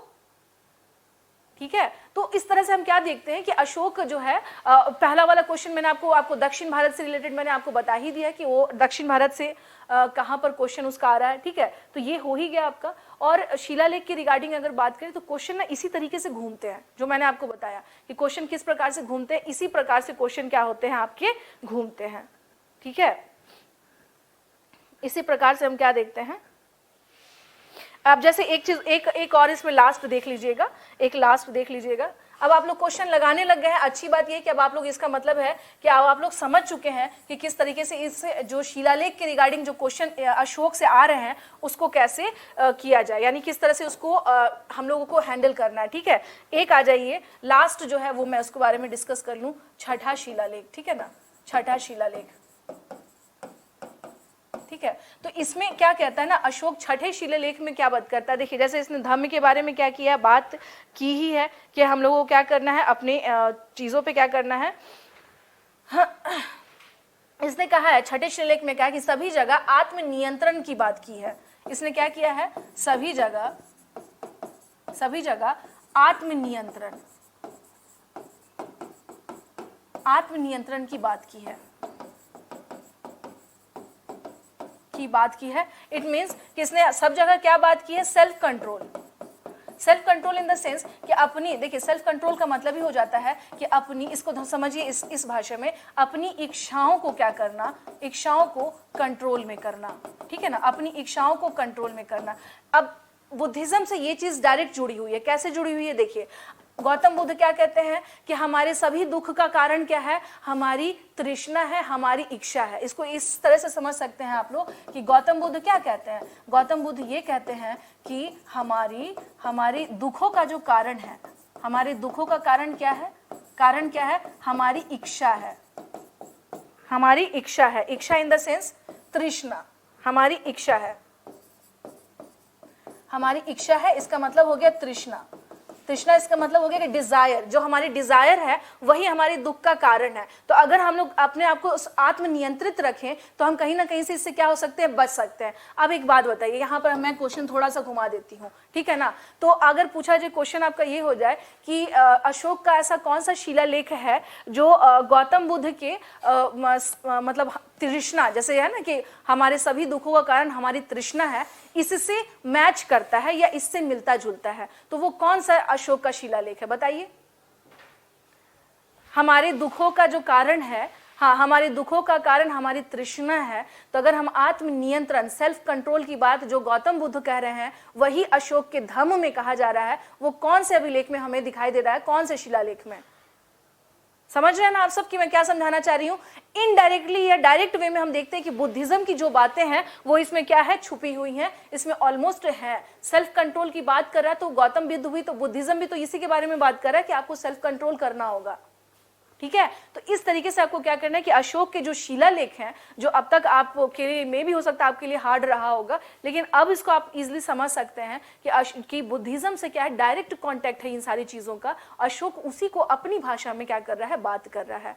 तो इज इट क्लियर, यहां तक क्लियर है आप सबको? हाँ जी, यहां तक क्लियर है जो अशोक ने क्या बातें कही है, ये सारी चीजें क्लियर हो गई आप सबको? एक बार यस या नो लिख दें, अब टाइम भी हो चुका है। अब हाँ जी, क्लियर हो गया आप लोगों को ये?